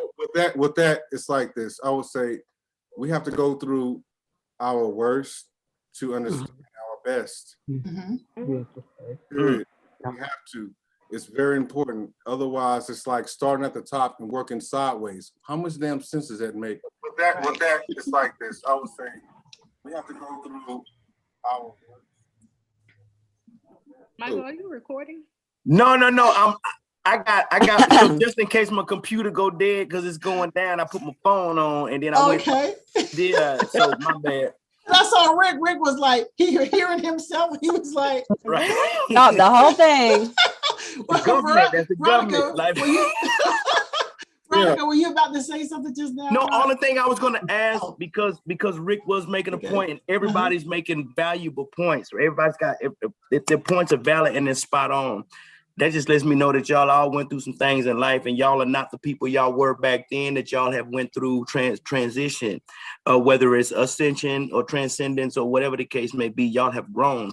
Man, we buy. Well, I have to tell y'all one on the after show. I can't tell you on the now because right. Very known names, but I can tell y'all on the after show, which was a very big lesson for me. I learned a lot by this one, but I'll tell y'all on the after show. So my question was going to be number one, at what point did you learn that you actually had haters? When I look at the people that I went to high school with that's on this thing right here, I ask myself, how in the hell can someone hate them or be a hater toward this individual? Right? I'm gonna let you know. The bright young age of 4 years old, I already knew. Like I'm gonna let you know. You said baby at 4. I'm gonna let you know. 4. She was at 4. No, I'm for real. So I went to like a private Christian school for like a little while because I had some problems in public school. But like the whole time, I didn't have a friend. I had people talking shit about me the whole time. You know what I mean? Like we'd play kickball. Kids would aim for my face. When we played anything that had to do with a ball, whether it was soccer, kickball, baseball, it didn't matter. I was going to have something coming toward my face. So I learned from a really, really young age. The only person I knew that I could depend on and I could trust was me. Right. Because I had my best interest in mind, and I knew I wasn't gonna sit up here. If I wanted to go play kickball with myself, I could go do that, and I wasn't gonna tell myself no. Hey, no. I understand what Shannon's going through, because I went through it too because of my obesity. I have always been overweight as when I was little, so I went through crazy stuff. Kids don't want to play with me because they say fat people don't smell right, or you walk down the hall and it's boom, boom, boom. The house is coming down, and the little stuff, that got thrown at me when I was little. But do so you therefore, have those things, though? Huh? What? Have you healed over those things, though? Somewhat. Y'all think that people aim at, just like Shannon, people aiming at your face? You got a feedback going on, Rick. Say that again, Rick. Okay. Do you think that people aim at those certain attributes about yourself is because they're envious for the fact that they don't have those same qualities? Right. Are you saying they aimed at my face because I'm pretty? You can say that. Yes, that's what it was. Come on, and let's go back to everything that we But learned. you know what? They hate you because they ain't you. You know what I mean? Oh, I like that.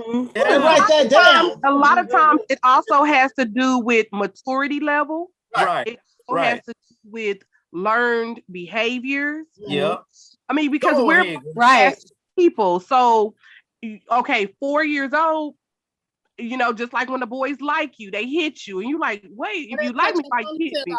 In middle school. But so we start growing up and we start experiencing more things. We start being taught how to handle things in a better way. So it's a lot of different things that go on here and there as to why people do what they do. Yeah. And you can have somebody at 40 years old not that mature as somebody who's at 24 years old. I wanted to piggyback on it. Or 12, because even with that said, even like in junior at Dobie, I want to say it was like 12 years old, 1992. Oh Lord. Yeah, go Roll Runners. Mendez Mavericks. I mean, no. Okay. This cat called me out because I was on TV for that Coach for Kids campaign for the Salvation Army, right? Mm-hmm. And broadcasted to the whole class. Hey, Rick, man, I saw you. You was on Coach for Kids. Ha ha ha ha. People poking because you're not wearing the best. You're not gold chain flash. You're not wearing Jordans, but you wearing what you have. For all he know, I cut grass to get my first Nikes. Just then. But I learned to fit in with myself. Those attributes in terms of you getting what you got because your parents didn't have enough, or they know these resources and you wore those resources proud. But because you lived on that and lived with that, you're gonna have that that's gonna call you out to try to belittle you. But really the aspect that you have courage and you have the wisdom, you have just the everything about yourself to wear what you have. Even though it ain't the most, even it ain't the best or what everybody else is wearing, but whatever it is that you're wearing from character, charisma, looks, whatever, you wear it proudly. You take care of it proudly, but that's the attribute that they are envious or jealous about because you are working from the mud. Mm-hmm. But it doesn't always have to be that somebody's envious or jealous of you. Right. It can be that a lot of because you're not similar to me. Some people are afraid of diversity, or some people don't want to expand. And get to know. So it's easier for me to be negative towards you based on what you look like, or based on you said this, you speak this type of way, or you make this comment, and I don't want to take the time to ask you to expand on the comment. Because we fear the unknown. Right. It's human nature that you fear the unknown. Sorry. Yeah, no, it is a sense of pride, Bola. It is survival mode. From the time we were young, it's an animal instinct to survive. Right. You fear the unknown. Then people determine what success is. So from a child, we are children. We are raised to be, hey, I got to be successful. Mhm. And successful for many people means bringing somebody else down. Right. Brittney? A lot of times, for me, I was my parents taught me how to walk with authority. Mhm. So, I mean, when I walk into the room, it's like, yeah, I see you, but you see me. Like that's and you're gonna remember me too, not just see me, but you're gonna remember me first. That's what it is now. Like a lot of women, amongst women, for me, is like everybody been told you're a princess, you're a princess, you're a princess. No, baby, I'm a goddess. Get it right. But they never teach you that there's certain levels. You know what I'm saying? You can be a princess. You can be, it's different levels. So we all fighting for the thing at the top. That's why as women we fight amongst each other, because we all been put at the same level. Now, baby, I'm a sew maker. I got to go sew these clothes. Baby, I'm a shoemaker. You got to play your position where it's at. Yeah. But a lot of people, when they walk into the room, they don't enjoy your confidence. How did she get that? And I tell them, look at me, I should be out of my mind, but I ain't. You know what I'm saying? I think that's been my issue there too, because I always walked out on a limb to do things that were not the norm. Because if I want it, then I'm going to go get it. I'm not going to do it at your comfort level. I'm doing it at mine. Right. And so I think that has always been a little taboo for some people. How dare you? And this lady called me one time, and I loved it that she said it, but at least she was honest. I was doing a project with Black Enterprise Magazine was my partner in the project. And so it was a cruise project. And I remember I had all these big sponsors and dealing with a lot of, people on this particular issue. So it was saluting women in entertainment. And this lady called me and she says, I just had to speak to you because I wanted to know who you were, that you had the nerve to put your name on the side of a ship. And I said, at least she was honest. Some people wouldn't have said that because it would have been intimidating to them to try to put you up in a place, but at least she was honest in the whole thing. We laughed about it. Well, like, who are you to ask me? Yeah. But I was cool with it because we laughed about it because she said she had the nerve to actually call and say it, where some people just say it behind your back in a nasty way. But that's the people that don't want you to build. They really envious of where you're going in your life. Instead of asking you, hey sis, can you teach me or train me or give me the strength of the not so much meant in your life for that. Right. But everybody's meant to come in your life for that reason. You have to have a balance of people mistreating you and people treating you well in order for you to maneuver through life. So I second that. I second that because I had a partner talk to me today, and it's on the whole retirement thing, and then kind of trying to transition from being active duty military and then going out to something. I left home. I left the hood when I was 18. I've been doing this for 22 years, and now I got to potentially go back, or this life is about to end for me, this comfort zone. Your mind, your growth does not happen, like we said earlier, if you never make the next step, right? So until you're in that hostile environment, you don't learn how to adjust or adapt to that environment. So for growth to happen, you have to be in an uncomfortable situation. Uncomfortable, yeah. Right. So where do we learn? I got a question. What if it's family members? What if it's family members that's the ones that's valuing you? Family members are still people. Just because you were born into a family does not mean they're going to. Because outside people take care of you way better than your family. Hey, you know what? We learned that lesson. So let's watch this. Let Veronica, just to kind of give you something that something simple that because when I explain stuff, I try to be as simplified as possible. When you look at the animal, if you want to understand humans, look at the animal kingdom. Look at the animal kingdom. Because we're still animals. We are still animals. That's what we forget. Right. So you see animals eat their young. If they're the runt, or if they have a scent, right? A scent. There we go. A scent that's unknown. They will eat their young. Or they do like that one and throw them at the predator. The Joey, the coca. The coca.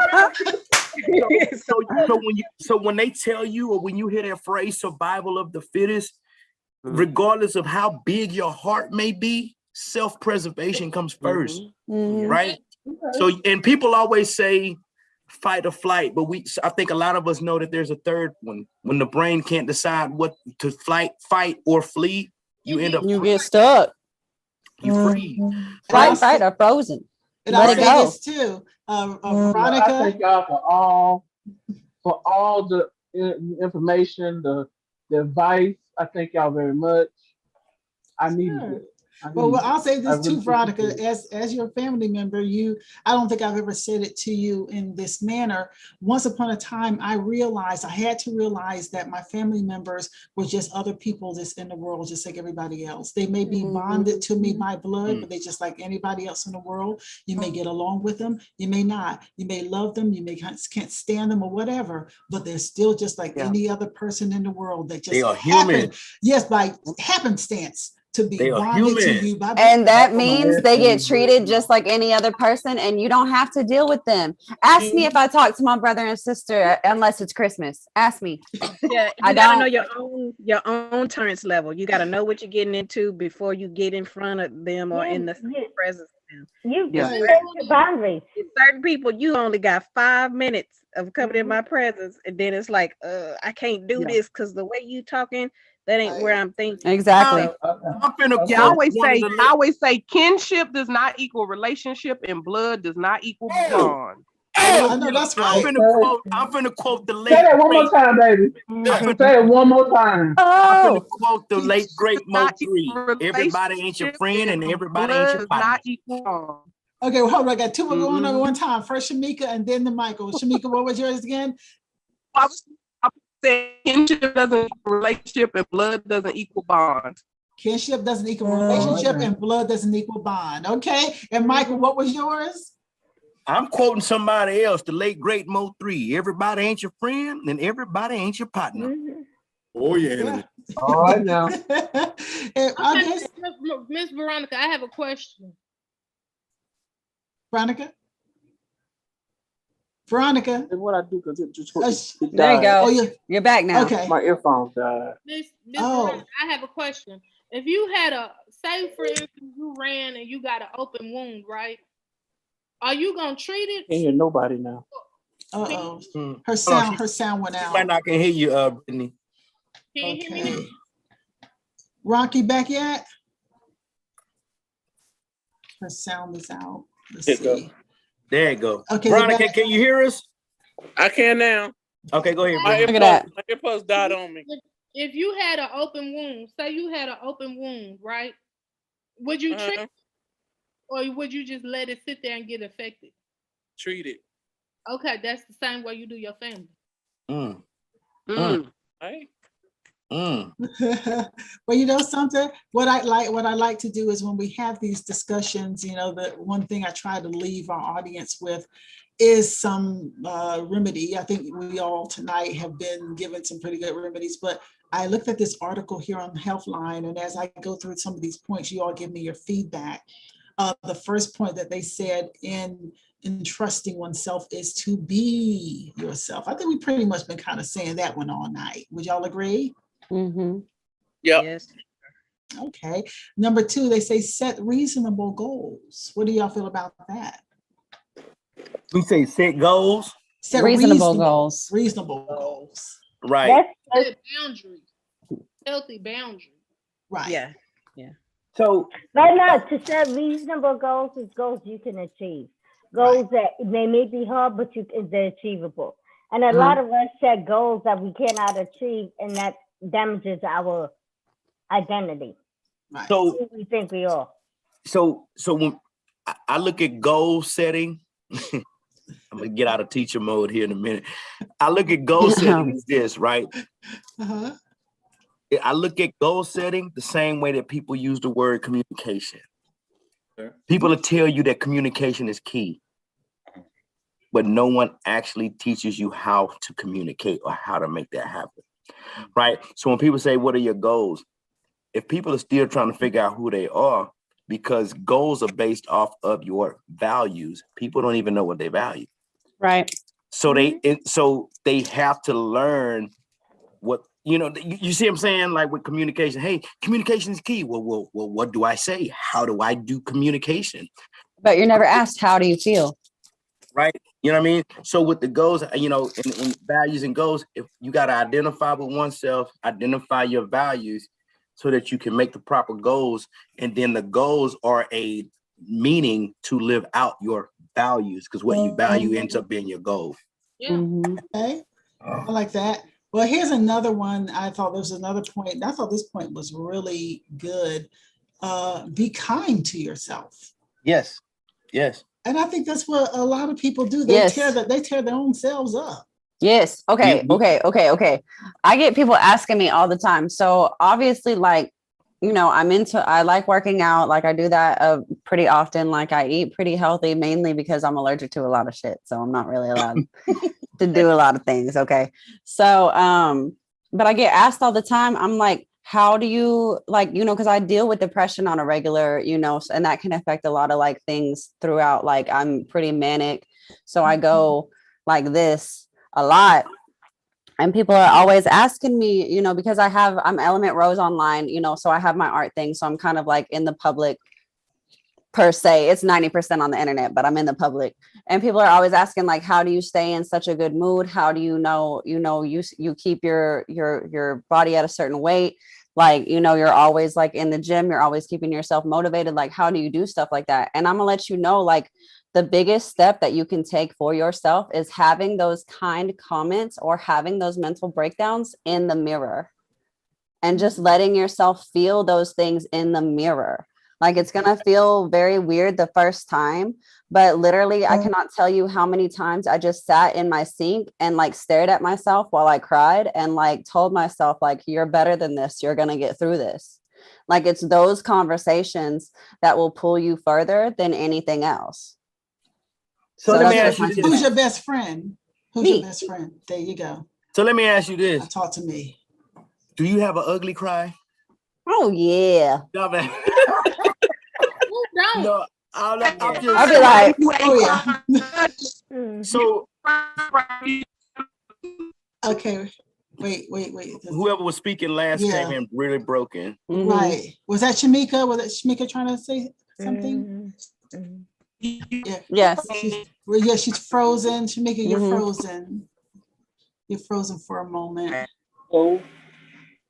Okay. Well, we'll go forward and she'll come back. Yeah, she'll come back. Okay. Yeah. So ahead, I'll Mike. say this, Rick. Rick, help me out on the living in a man box kind of thing. Most men, and I'll say most Black men are not necessarily brought up to process emotion, right? Deal with a process emotion. We're in a man box, right? We fall, suck it up, right? Right, we fall. We raise you better be a man. You ain't no crying. As soon as you start tearing up, it's men don't cry. What are you doing? Suck it up. You want something to cry about? I will say this, and this is me being vulnerable on live, baby. This is just me being vulnerable. Bring it all, sweetheart. Right. I went through a tragic moment in my life some years back, and we'll just leave it at that. And my 6 to 7 year old son said something to me as I was going through this thing, and he said, "Daddy, it's gonna be okay. If don't nobody else love you, I love you." I was so focused on what I was dealing with that my kids are smart. Kids know what's up, right? My son was able to sense because they're not closed, right? They don't have all that fluoride that's blocking their pineal. Let me stop. So anyway, but when he said those words, it affected me so much, man, that I cried. I cried for hours, and then I was mad at myself for crying. Right, I was mad at myself for crying because I wasn't supposed to be crying. I was like, man, you crying like a little, and the sad part was that after I had cried till I couldn't cry no more. You apologize for crying? at least to myself, but no. But no. What I'm saying is, it's okay to cry. That we would, yeah, okay. Depending on where you come from, yeah, right. From that, you're human, just like we are. So understand this. I don't, Veronica, and I'm gonna agree with Veronica. I don't learn that lesson, Veronica, until later on in life. From the time that incident happened. But at this point, it was my child. See, kids bring a whole lot up about you. So it was my child. So at that moment, my child said something to me, made me respond emotionally. And then at that point, it was when I had to process and deal with myself, because I had a decision to make. It was something more than me. It was my child. So at that point, I processed those emotions, came through, made a decision for my child, and then analyzed it after the fact and realized that ain't nothing wrong with a good cry. If you hurt, guess what? You supposed to cry. Let it out. That's true. That's true. Even cried. I give myself Even 4 hours. cried together. Even cried together from that father with that son. Right. Yeah. That right there, as you're addressing me, bro, that right there, my older son used to give me the hardest of times. That you ain't my dad perception. Beating him to the punch. He even beat me to the punch. Rick, with my art, Rick, you got this. Stop holding yourself back. Started crying. Calling me out on my shit. He started crying. You got this. Like, you get at me, I gotta get at you. I gotta get at you. I gotta let you know how I'm feeling. And he showed up at my art show. When I found my first art show 7 years ago. Yeah. Came to the art show with his lady. Saw me, open arms. We cried in the middle of everybody. Everybody. Fuck out of here with that weak a man shouldn't cry, man shouldn't cry, man shouldn't cry. You motherfucker. Man should cry with his son, so he'll know that it's okay. We don't. But first time. No, I'm sorry. That wasn't the last time. We cried together. So all that, no, you ain't finna cry. You ain't finna cry. So, but you don't learn these things, man, until later on in life. So I look at it like this, right? And you know, your son, you can't be. You telling your son can't be vulnerable with you. Who in the hell else is going to believe his vulnerability and use it against him? Who else can he trust? Who else can my sons trust? And that's why we call a man box. That's what we identify as a man box, right? Right. It's not a man box. It's not a man box. No, because it's a woman thing too. Don't get it Oh, wrong. is it? I've been through life. When I say I've been through life, I've been through life. I can tell you, I took my mom off life support. I was 15 years old. 15. I buried somebody every 2 years since that day, and my kids never seen me cry. Even when I went through what I went through with my son, never seen me cry. And they was like, so they go through life. Even my youngest, he's 16. He's like, you don't cry, I ain't gonna cry. You know, everything is up. You know what I'm saying? So I taught them bad behavior. Right. Wow. In addition to that, yes, I did the same. I did the same damage. No, don't be crying. Pick yourself up. No, don't be crying. Don't be crying. But when that first heartbreak comes about, and then they're in their lonesome and they're like crying, like that point, because I know what a heartbreak feels like, son. Right. So in 2014, I was 34, and I had been raising my son. You know what I'm saying? I realized when I took a course where I went wrong with my child. My son had come to me on many occasions with a broken heart, you know, in elementary, and I responded totally wrong. It was the way I responded that then, as a youngster, which why he don't trust me with information now as a teenager in high school. Guilty. You know what I'm saying? But you can change that by listening to him and his thoughts and his feelings. That part. Yes. But once it was identified, yes, I was able to try to adjust. But you tell him you were sorry. First, you yes, I did. Yes. And you tell him because I had to do it with my own kids. Right. My daughter, she just was like, you know, you gonna tell everybody. And right. No, I apologize and told him that I made mistakes. Yeah. Parenting don't come with no book, and I tell anybody that parenting do not come with no book. Because it don't come with a book, and I make a mistake. Rick said it don't. What? I have this saying, and I learned it from this show. I can't even remember the name of the show, but it made me laugh, and there was so much truth in that one little statement. It says, your first pancake don't always come out perfect or right. So you get a little bit better when you have another pancake, when you try to make that second pancake. So you've got to make it a point to go back and reevaluate yourself and have that air or that space to discuss that stuff with your kids. I do try to make it a point for myself to at least take my son's view on things or ask him, what do you think about this? Or try and hear him out. But yeah, that first heartbreak and all that stuff, to see your child go through that even hurts you. And you're like, I hate to see you like this, but you know, however it is you're feeling, if you ever want to talk, I'm here. Because you got to create the perfect pancake. You gotta No, you need. But you be like, you gotta let need hurt. Let it be open. We need hurt. We need hurt to understand worth. Yeah, we do. Yeah. I want to get a few comments. You need hurt, but you have to learn when to let it go.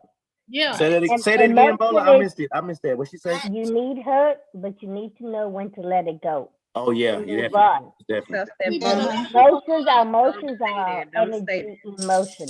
Let's bring in a couple of comments from the board. I like back when Tiana, when we were talking about family members, Tiana had chimed in and said she excommunicated her grandmother who basically raised her over respect. And so she struggles with that one. Right. You know? Yeah. And so I can understand that. Here's another comment that she made. As a Marine, if you don't cry, I don't trust.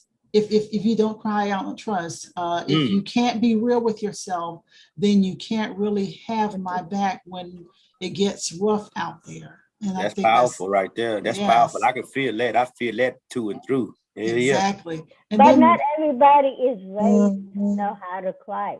That's true. And you have to look at the person you are dealing with. Not everybody is raised to cry. Sorry, say that one more time. Sorry, say it one more time.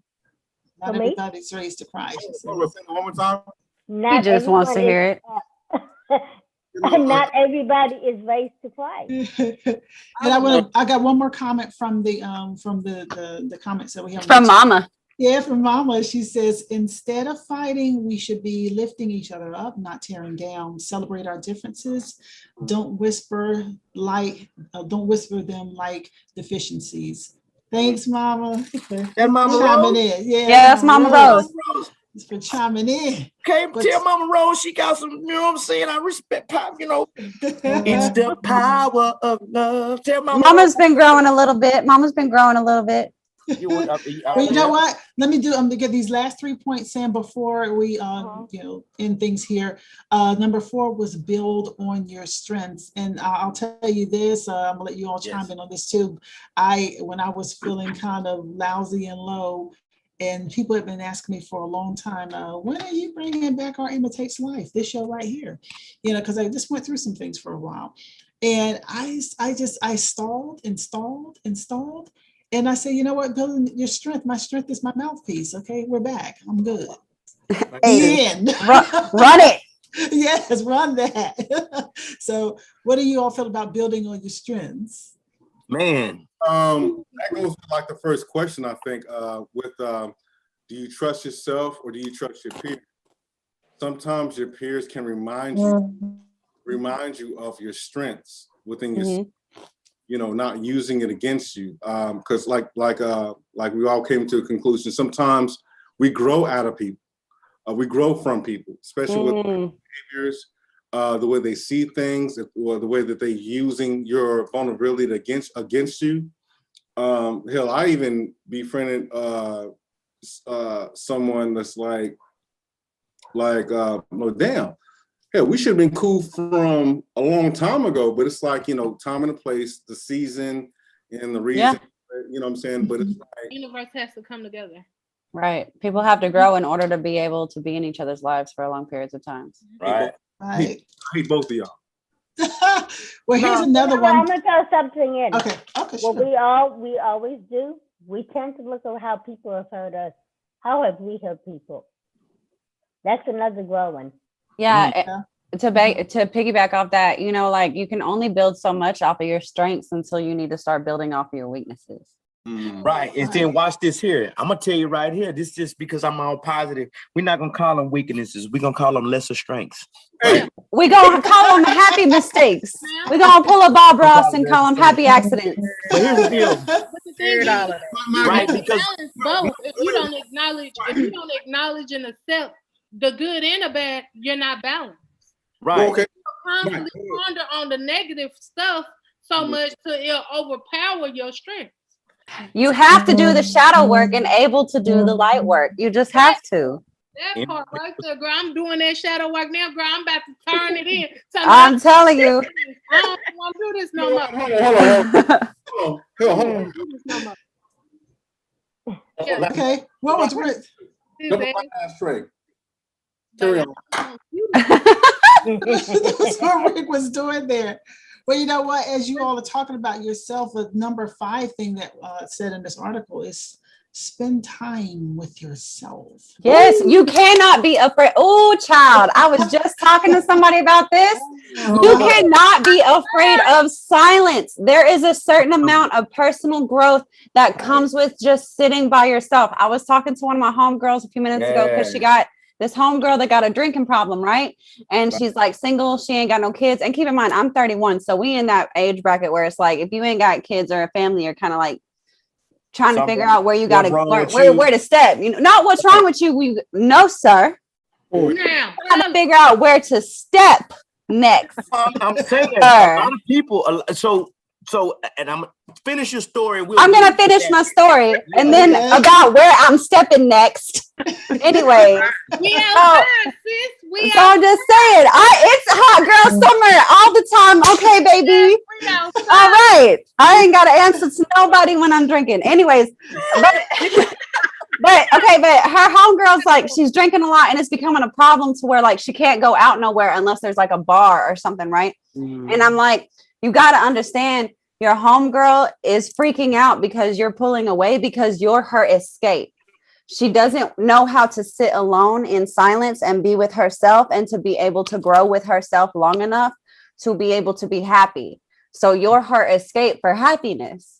So you need to explain to her, like, this is becoming a problem. And I find that so much, especially in my generation that's grown up to see the evolution of technology in a way where you don't have to sit in silence anymore. You can have distractions all you want, so you never have to face yourself. But I can't tell you what's so important about sitting and I'm going to go back. You got to go sit in the sink and cry a little bit and tell yourself you a bad MFer in the mirror every now and again to remember what you are. Give yourself 24 hours to be sad about whatever the hell you want to be sad about, and then wake up the next morning and be like, okay, we a little bit better than we was yesterday. Go hug the tree. So you I'm telling you, refresh your energy somehow. I go treat myself. I'll go sit down and eat somewhere and be like, it's just one. I'm like, yeah, it's just one day. But it's just one day too. It's just one day. You can't just keep. I think I'm gonna and that's the thing people don't realize is that when a caterpillar goes into its cocoon, it's by itself. Right. Reflecting on all things, and then once he snakes go and shed their skin by themselves, and they emerge as something better. You know, and that's what people are failing to realize. Like you said, sitting by yourself. It's so many beautiful things that can be birthed out of that. A lot of scared of yourself, or you don't want to improve yourself, you're not going to want to do that. You have to. So many You got distractions, right. Life presents so many distractions, and until you can go and sit in solitude and analyze and think about everything that you've been dealing with, because understand it, we're so busy, we don't have time to process. Now you Motherhood, fatherhood, school, work, everything. Let me get Bola in there. Bola, what were you saying? I was going to say, most people who don't like to be by themselves are people who society tells them who they are. Once you realize who you are, you have no problem. You love you. So you love you by yourself.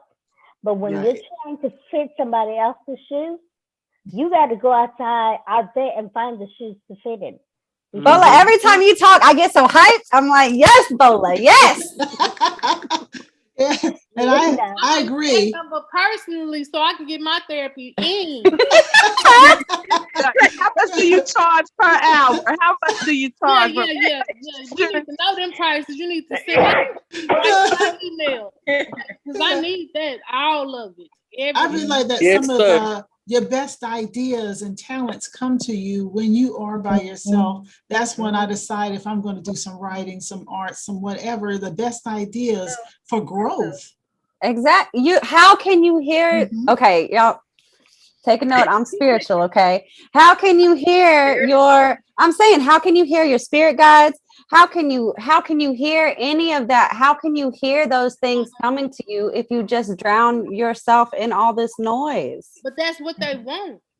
You can't hear your potential if you are too busy drowning it out. That's how we're raised. Especially this generation. When you're born, what do your parents do? They get you a laptop. And as a child, you start playing. Then you hear all these noise. You said laptop. We didn't have no laptops in the 80s. Let her finish. We didn't have laptops. That's why Oh, okay. I'm sorry, Bola. I was not being disrespectful. She's talking about this generation. Yes. Okay, yes, I agree. Yeah. From the time they know how to use. We know you old, Michael. Michael ain't as old as me. But our generation thinks we had to remember telephone numbers. We had to remember. Right.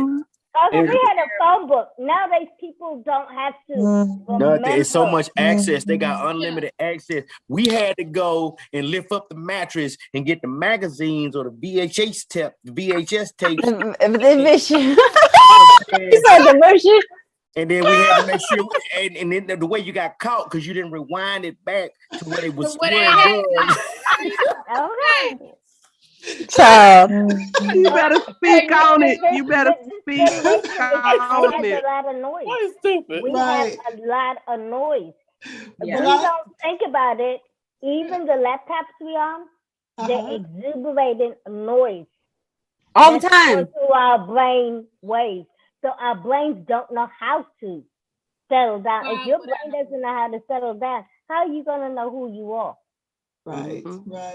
But you know what? I see a few more comments there. Shannon, you want to grab those comments for me real quick because I'm going over to get the last point. All of these are from Tiana. Okay.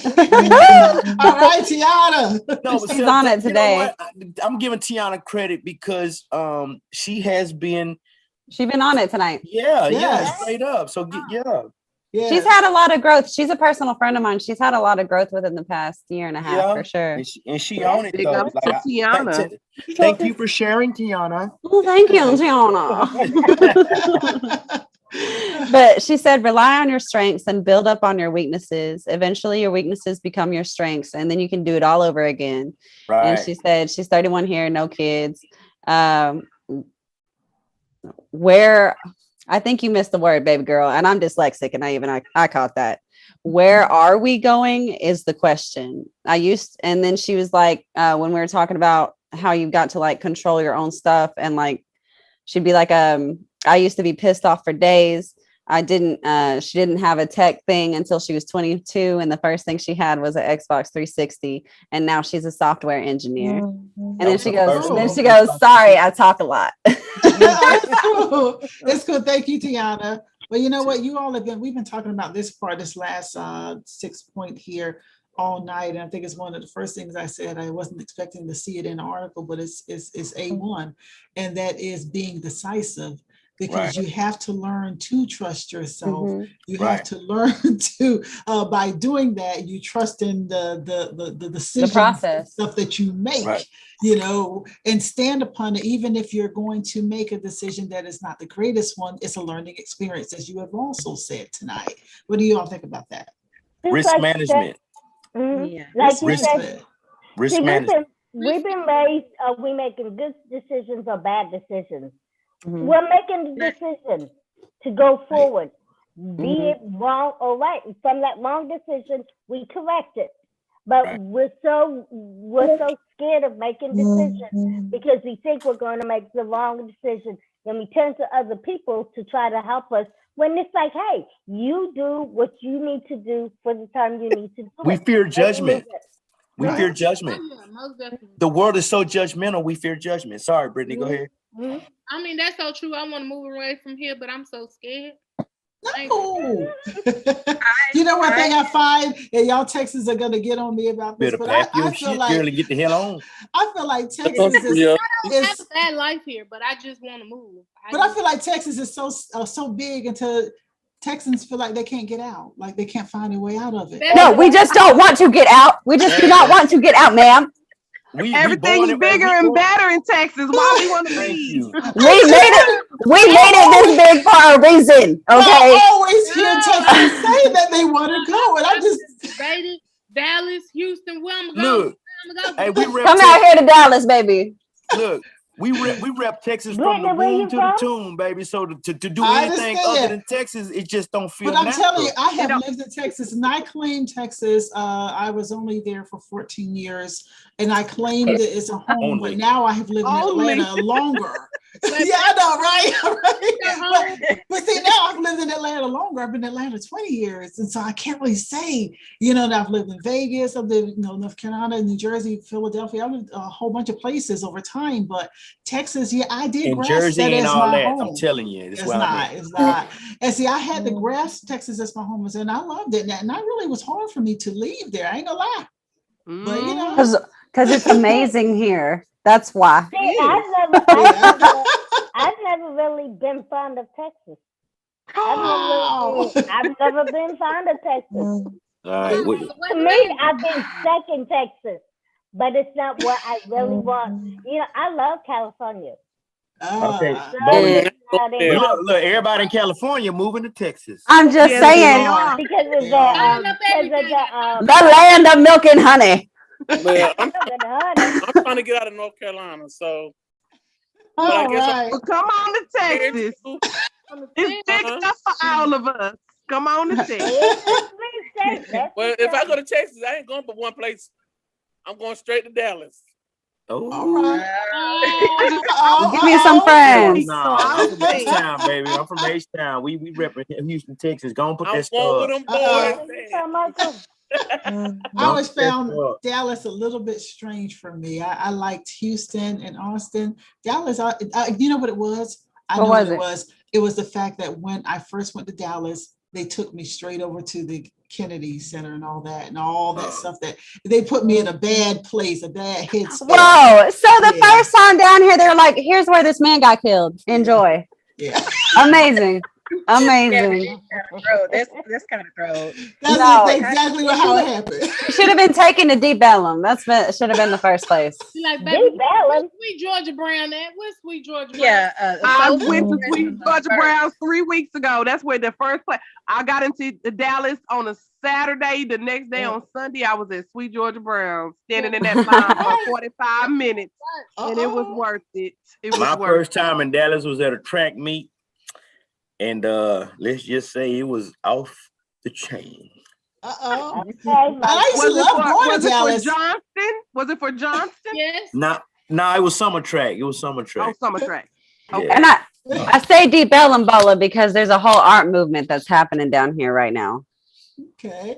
I used to love just Let me ask y'all a question. The one to stay in Texas. How is it down in El Paso? Different, very different. It's hot. I stay there. I stay around Little. Yeah, it's really hot. I mean, it's a nice little. It's a different look. You mean desert? If you want a quiet town, yeah, that's where you go. Yeah. I don't hear good things. The border though, because that's why that way. Yes. But let me tell my dad you, was military, so that's where we stayed. That's where my mom and dad got married at. Yeah, my dad couldn't transfer all the way to Vegas when they left Austin, so he had to live in El Paso. And I remember anytime you hit the other side of San Antonio, traveling on 10, you got mountains. I love the mountains, but it was real strange. So the last time I moved to Vegas and I drove through, I remember they said that El Paso was not good to stop. So I drove through El Paso and went to Las Cruces, New Mexico before I stopped, because they said don't stop in El Paso right now, you know. Bang, bang, shoot them up.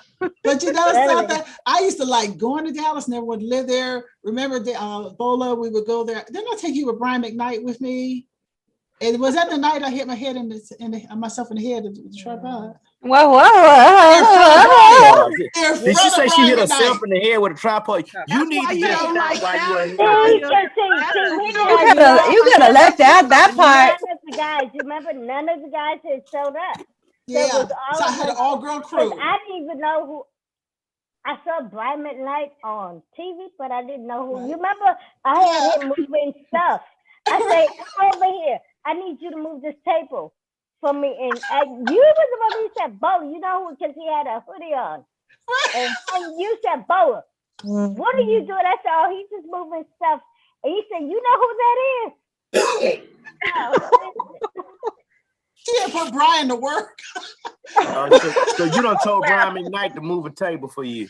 Hey, he's there. And he did it. I need to sit in Bola's feet and learn some things if she got Brian McKnight to the table. Right. Yeah. Well, y'all, I tell you. Sweet face.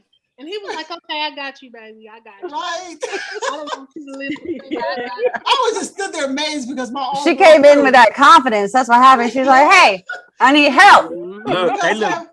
Bola turned to the side and looked at Brian and told him what he needed to do. Like she's doing right now. We're having an all-girl crew that night. They got stuff done, and they got this stuff done very swiftly and very quickly. I was the only one that tripped out and hit myself in the head with a tripod. You got nervous, girl. It's okay. It was after the interview. The whole damn room stopped for the interview, and so it was wonderful there. But when I was trying to take the plate off the tripod, and there I am. This is how people can be so crazy. I have blood dripping in my face, and my polygram rep is looking at me, talking to me as if the blood is not coming out my face. Nobody told you? Yeah, they didn't say anything. They didn't say anything. Yeah, they didn't say anything. Girl, let me get that. Wow. Can I get that blood off your face? Yeah. Can I get that? Business as usual. Right. It was just crazy. Let's go on, they said. Amen. But I thank you all. We have had a wild conversation tonight. It went everywhere. We started off talking about Kevin Samuels and all that because we saw the very humorous video. And then we went to the man who fell in love with a doll. And he had made it his girlfriend and his wife. And then we talked about trust issues. And I really thank you all so much for a very spirited conversation tonight. The time passed so quickly until I didn't even realize until we were right before 11 o'clock. And I was like, dang, the time has gone very, very quickly. And then we had Miss Tiana and another young lady on the, was Brianna, and also, of course, Miss Carla. And then I see Turn Them Loose has been doing this thing tonight on the chat as well. So Bridget. Bridget. Okay. So we've had a very spirited conversation all night. And of course, I want to invite you, ladies and gents, to come back, of course, anytime and have these discussions with us here in the living room on our IMITATES Live. Anybody got any parting words? Because what we're going to do is we always like for people to talk about what it is that you have going on. So I'm going to start with Brittney, talk about what you have going on, leave your social media, whatever you want to do for the audience before we roll out. Well, I really don't have too much going on. I learned how to trail ride, y'all, and ride a horse. So okay. Texas all day, baby. Okay. Yeah. Even better, even better. Amen. So I'm with AMU, which is all mixed up because we be mixed up sometimes. Hey, bro. You can find us on Facebook because we're there and pretty much just enjoying life. Trust yourself first and then trust others. When your energy is right and connected, I will say life gets better with accidents. All right. That's a valid point with accidents. All right, it looks like Miss Veronica, you up at top on my screen, so you're next to talk about what you have going on right now. Hey y'all, it's me, Veronica. You want to get in touch with me? Just get in touch with me through Tanya on our IMITATES Life. Or you can check me out on my Facebook page under Veronica Joyner. Hit me up anytime. I'm there. All righty, all right. Shannon, what you got going on? Hello. My name is Shannon Rose. I go by Element Rose on any other place. I should probably start buying a mask and being like, this is my other persona. But so Element Rose 13 on all of the social media. You know, I've got my 2 shops up. I do logos. I do everything from logos to video edits. I do commissions for paintings and stuff like that. You know, whatever you need. Also starting a new venture, you should follow Masked Element and see what that has to do. But that's all I'm going to say because that's a surprise. Okay, that's it. All right. All right, Michael, what you got going on, Mr. Turn 'em Loose? Hey, it is. It's your boy, Michael Lee, a.k.a. Mr. Turn 'em Loose. You already know we sitting here doing this whole motivation, inspiration, and education type of deal. So that's what we do, man. We are trying to establish a growth mindset and unlock that potential. That's what we want to do. So that's what we all about. So holla at your boy, man. You know, that's just simple as it is. What is it? Mr. Turn 'em Loose on Instagram, Mr. Iwi on Chap Snap, or whatever the hell that thing Snapple is. Trapples. Yeah, that. Right.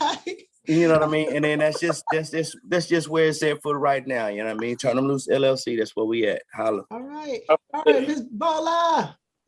My name is Bola Hardet. I am the CEO of Spiritual Recovery Coach.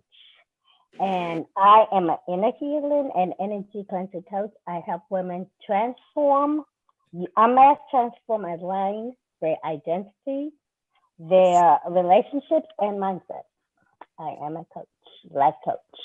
Can I find you at so I can come sit on your couch? Tanya will put my information in you can go to Spiritual Recovery Coach. .com. Website, .com. That's my website. But the information will be in the description. Yeah. Of the video. Yes. Okay. Rickalicious. Rick the Ruler.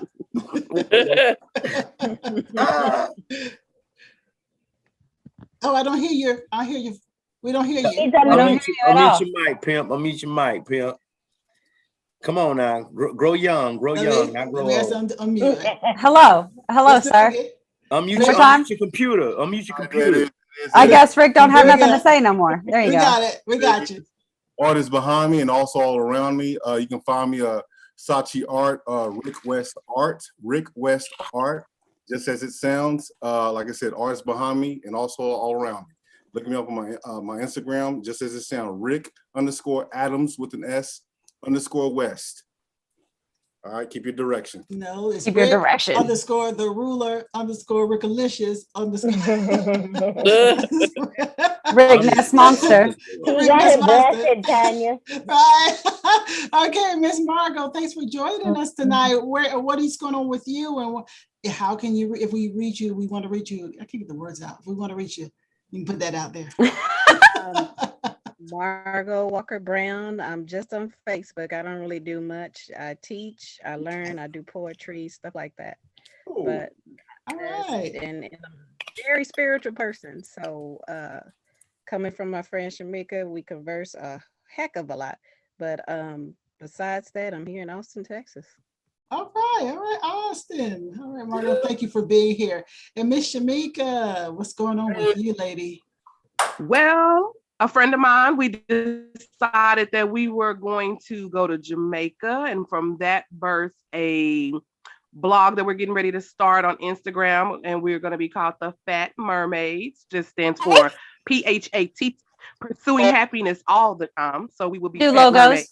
Yes, and we're going to have a few towels that we're going to start making, a few little cups, different things. So check us on Instagram at PHAT Mermaids, Fat Mermaids. It's everything uplifting, everything happy. Okay. I like that. All right, cool. I like that. Yes. Yeah, I do. And I am Tanya Dixon, aka the Tandy Girl. Tandy, oh gosh, my Tandy brand has been around since 1992, starting with Tandy Productions. You can reach all the Tandy companies, Tandy Land Ventures, Tandemonium Films, everything Tandy at Tandyland, TANDILAND.com. You can find all my social media there, whether you're looking at me on Instagram, The Real Tandy Girl, or Facebook. We've got our IMITATES live page, the podcast. And so make sure y'all go over there and check that out too. It is facebook.com/our IMITATES live podcast. I think that's what it is. So if you can't remember any of that, all the social media pages, if you go to tandyland.com, page all the way down from all my pictures, all my everything, then you can find our social media there. And we have a lot of things coming up. I am a film and video production company, so we have a lot coming up. So stay tuned for all of that. But I thank you all so much for tuning in tonight. And thank you all as an audience for being here too. Like I said before, nice spirited conversation. Loved it, absolutely love it. Because sometimes you come in, you don't know if what you put out there, people will catch it and embrace it and be able to talk about it. And you find yourself grasping, but tonight I didn't have to grasp it all because y'all were right on point. Okay. Y'all keeping it Tandylicious. Y'all had some lively drinks in y'all cup tonight. Y'all was on Maybe a little bit of tequila. I know, right? Can we mention that in a couple of weeks we're working on maybe having a pajama jam? Oh, yeah. Pajama jam. Still talking about the pajama jam. I don't know, like because some people go, they start teaching their kids to wear lingerie at, at 15, and you better shut your mouth. Like, you know what I mean? Like, so lingerie off the table. Yeah, no, I don't know. Yeah, that's the main question. Is the lingerie off the table? You gotta wear your ugly pajamas up in here. We talking about the ones with the holes in them. We gotta wear the turtlenecks with the long sleeves. Animals. We're here for Jesus. Hey, look here. Y'all better wear y'all slip. He said, wear the moo-moo. Yeah. Well, y'all better wear y'all slip. Thank you all again for tuning in. It's been, like I said, it's been nice. It's been fun. It's been spirited. And we are here on the after show. Some of us hang around and talk. So all of you out there, thanks again for watching us. I'm Tanya Dixon. This is the AIL Family in the Living Room. And you all have a beautiful week. And we'll see you next time on Art Imitate